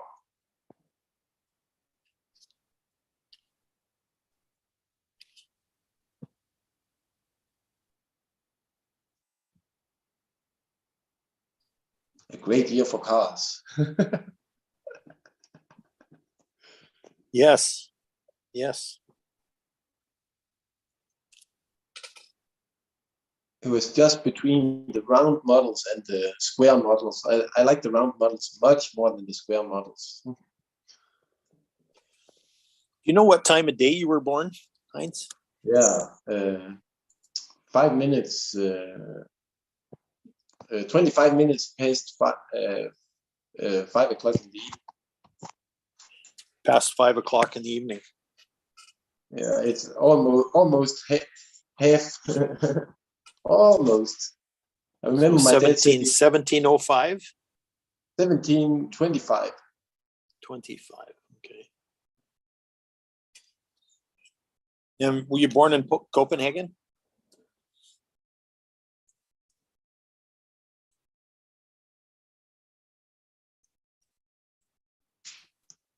I looked it up on Gene.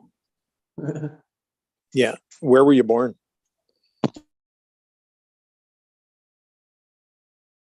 You said, I think you said you were born in Germany, right?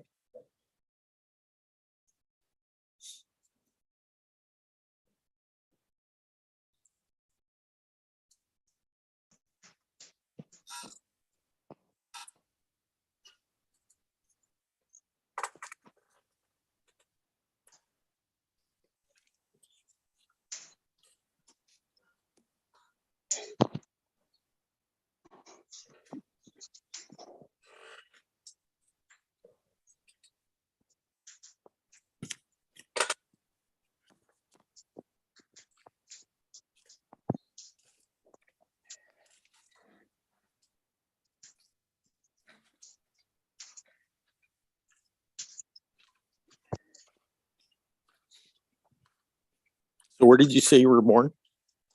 Well, like sound.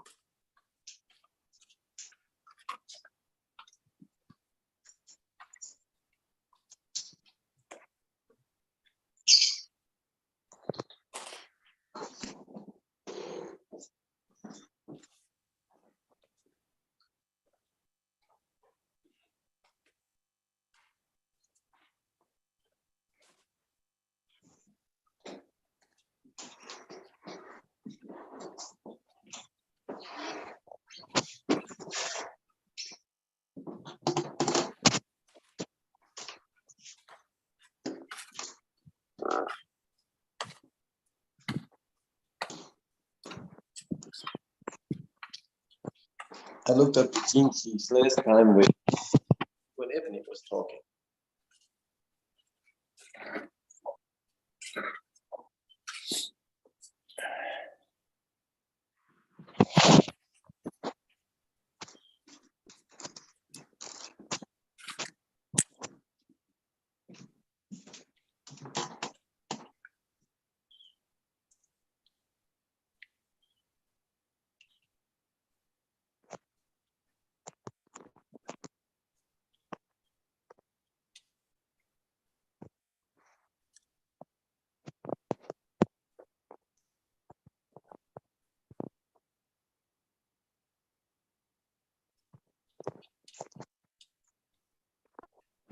When love comes up on the Gene Keys, is it then universal love or is it just love?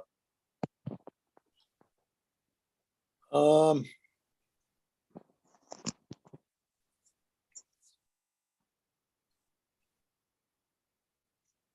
not sure. Is it a, what is that one of, is that one of the gifts or one of the cities? One of the gifts. It's one of the gifts. It's called love. Yeah, love. I got genius, love, and abundance.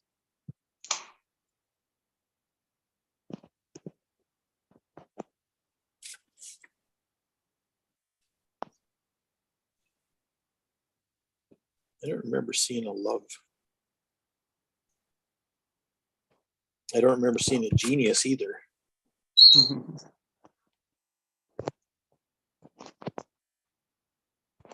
Of course, when I put it into the Gene Keys. 32 veneration.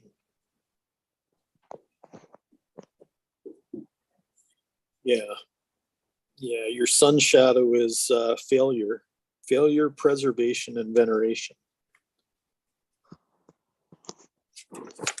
I'm failure.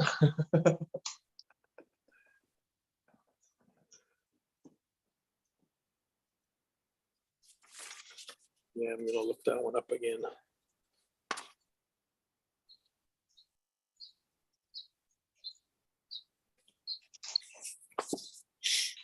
So where did you say you were born? I can write it in the chat. Okay.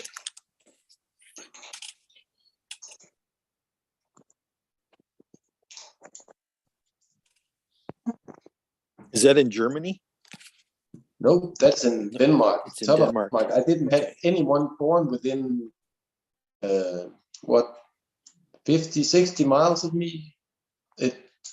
Even though there were 23 others born in Denmark at the same time, none of them was born within Nordjylland at all. Wow. I demanded a lot of energy to be born.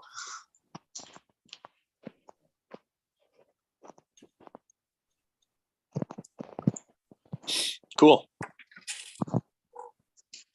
Yeah, I think so. But when I found out at the doctor, because when he typed in my birthday, I didn't have to use the last 4 digits because I was one and only.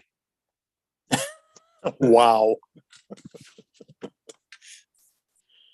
The closest was in Sweden and Norway. It's actually closer to Frederikshavn than outside Nordjylland. Yeah. Yeah. Very interesting stuff.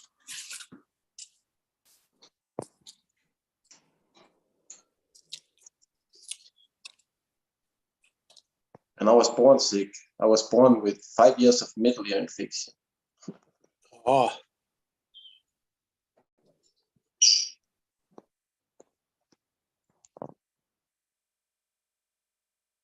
So I don't remember anything of my first 5 years of living. Who remembers being ill? Yeah. Yeah, exactly. I probably had my own reality outside that, not being, I don't want to be part of that. Okay. You said you looked up your My gene keys. you said you looked up your gene keys. What's your radiance? Oh, I'll go see. Radiance. Oh,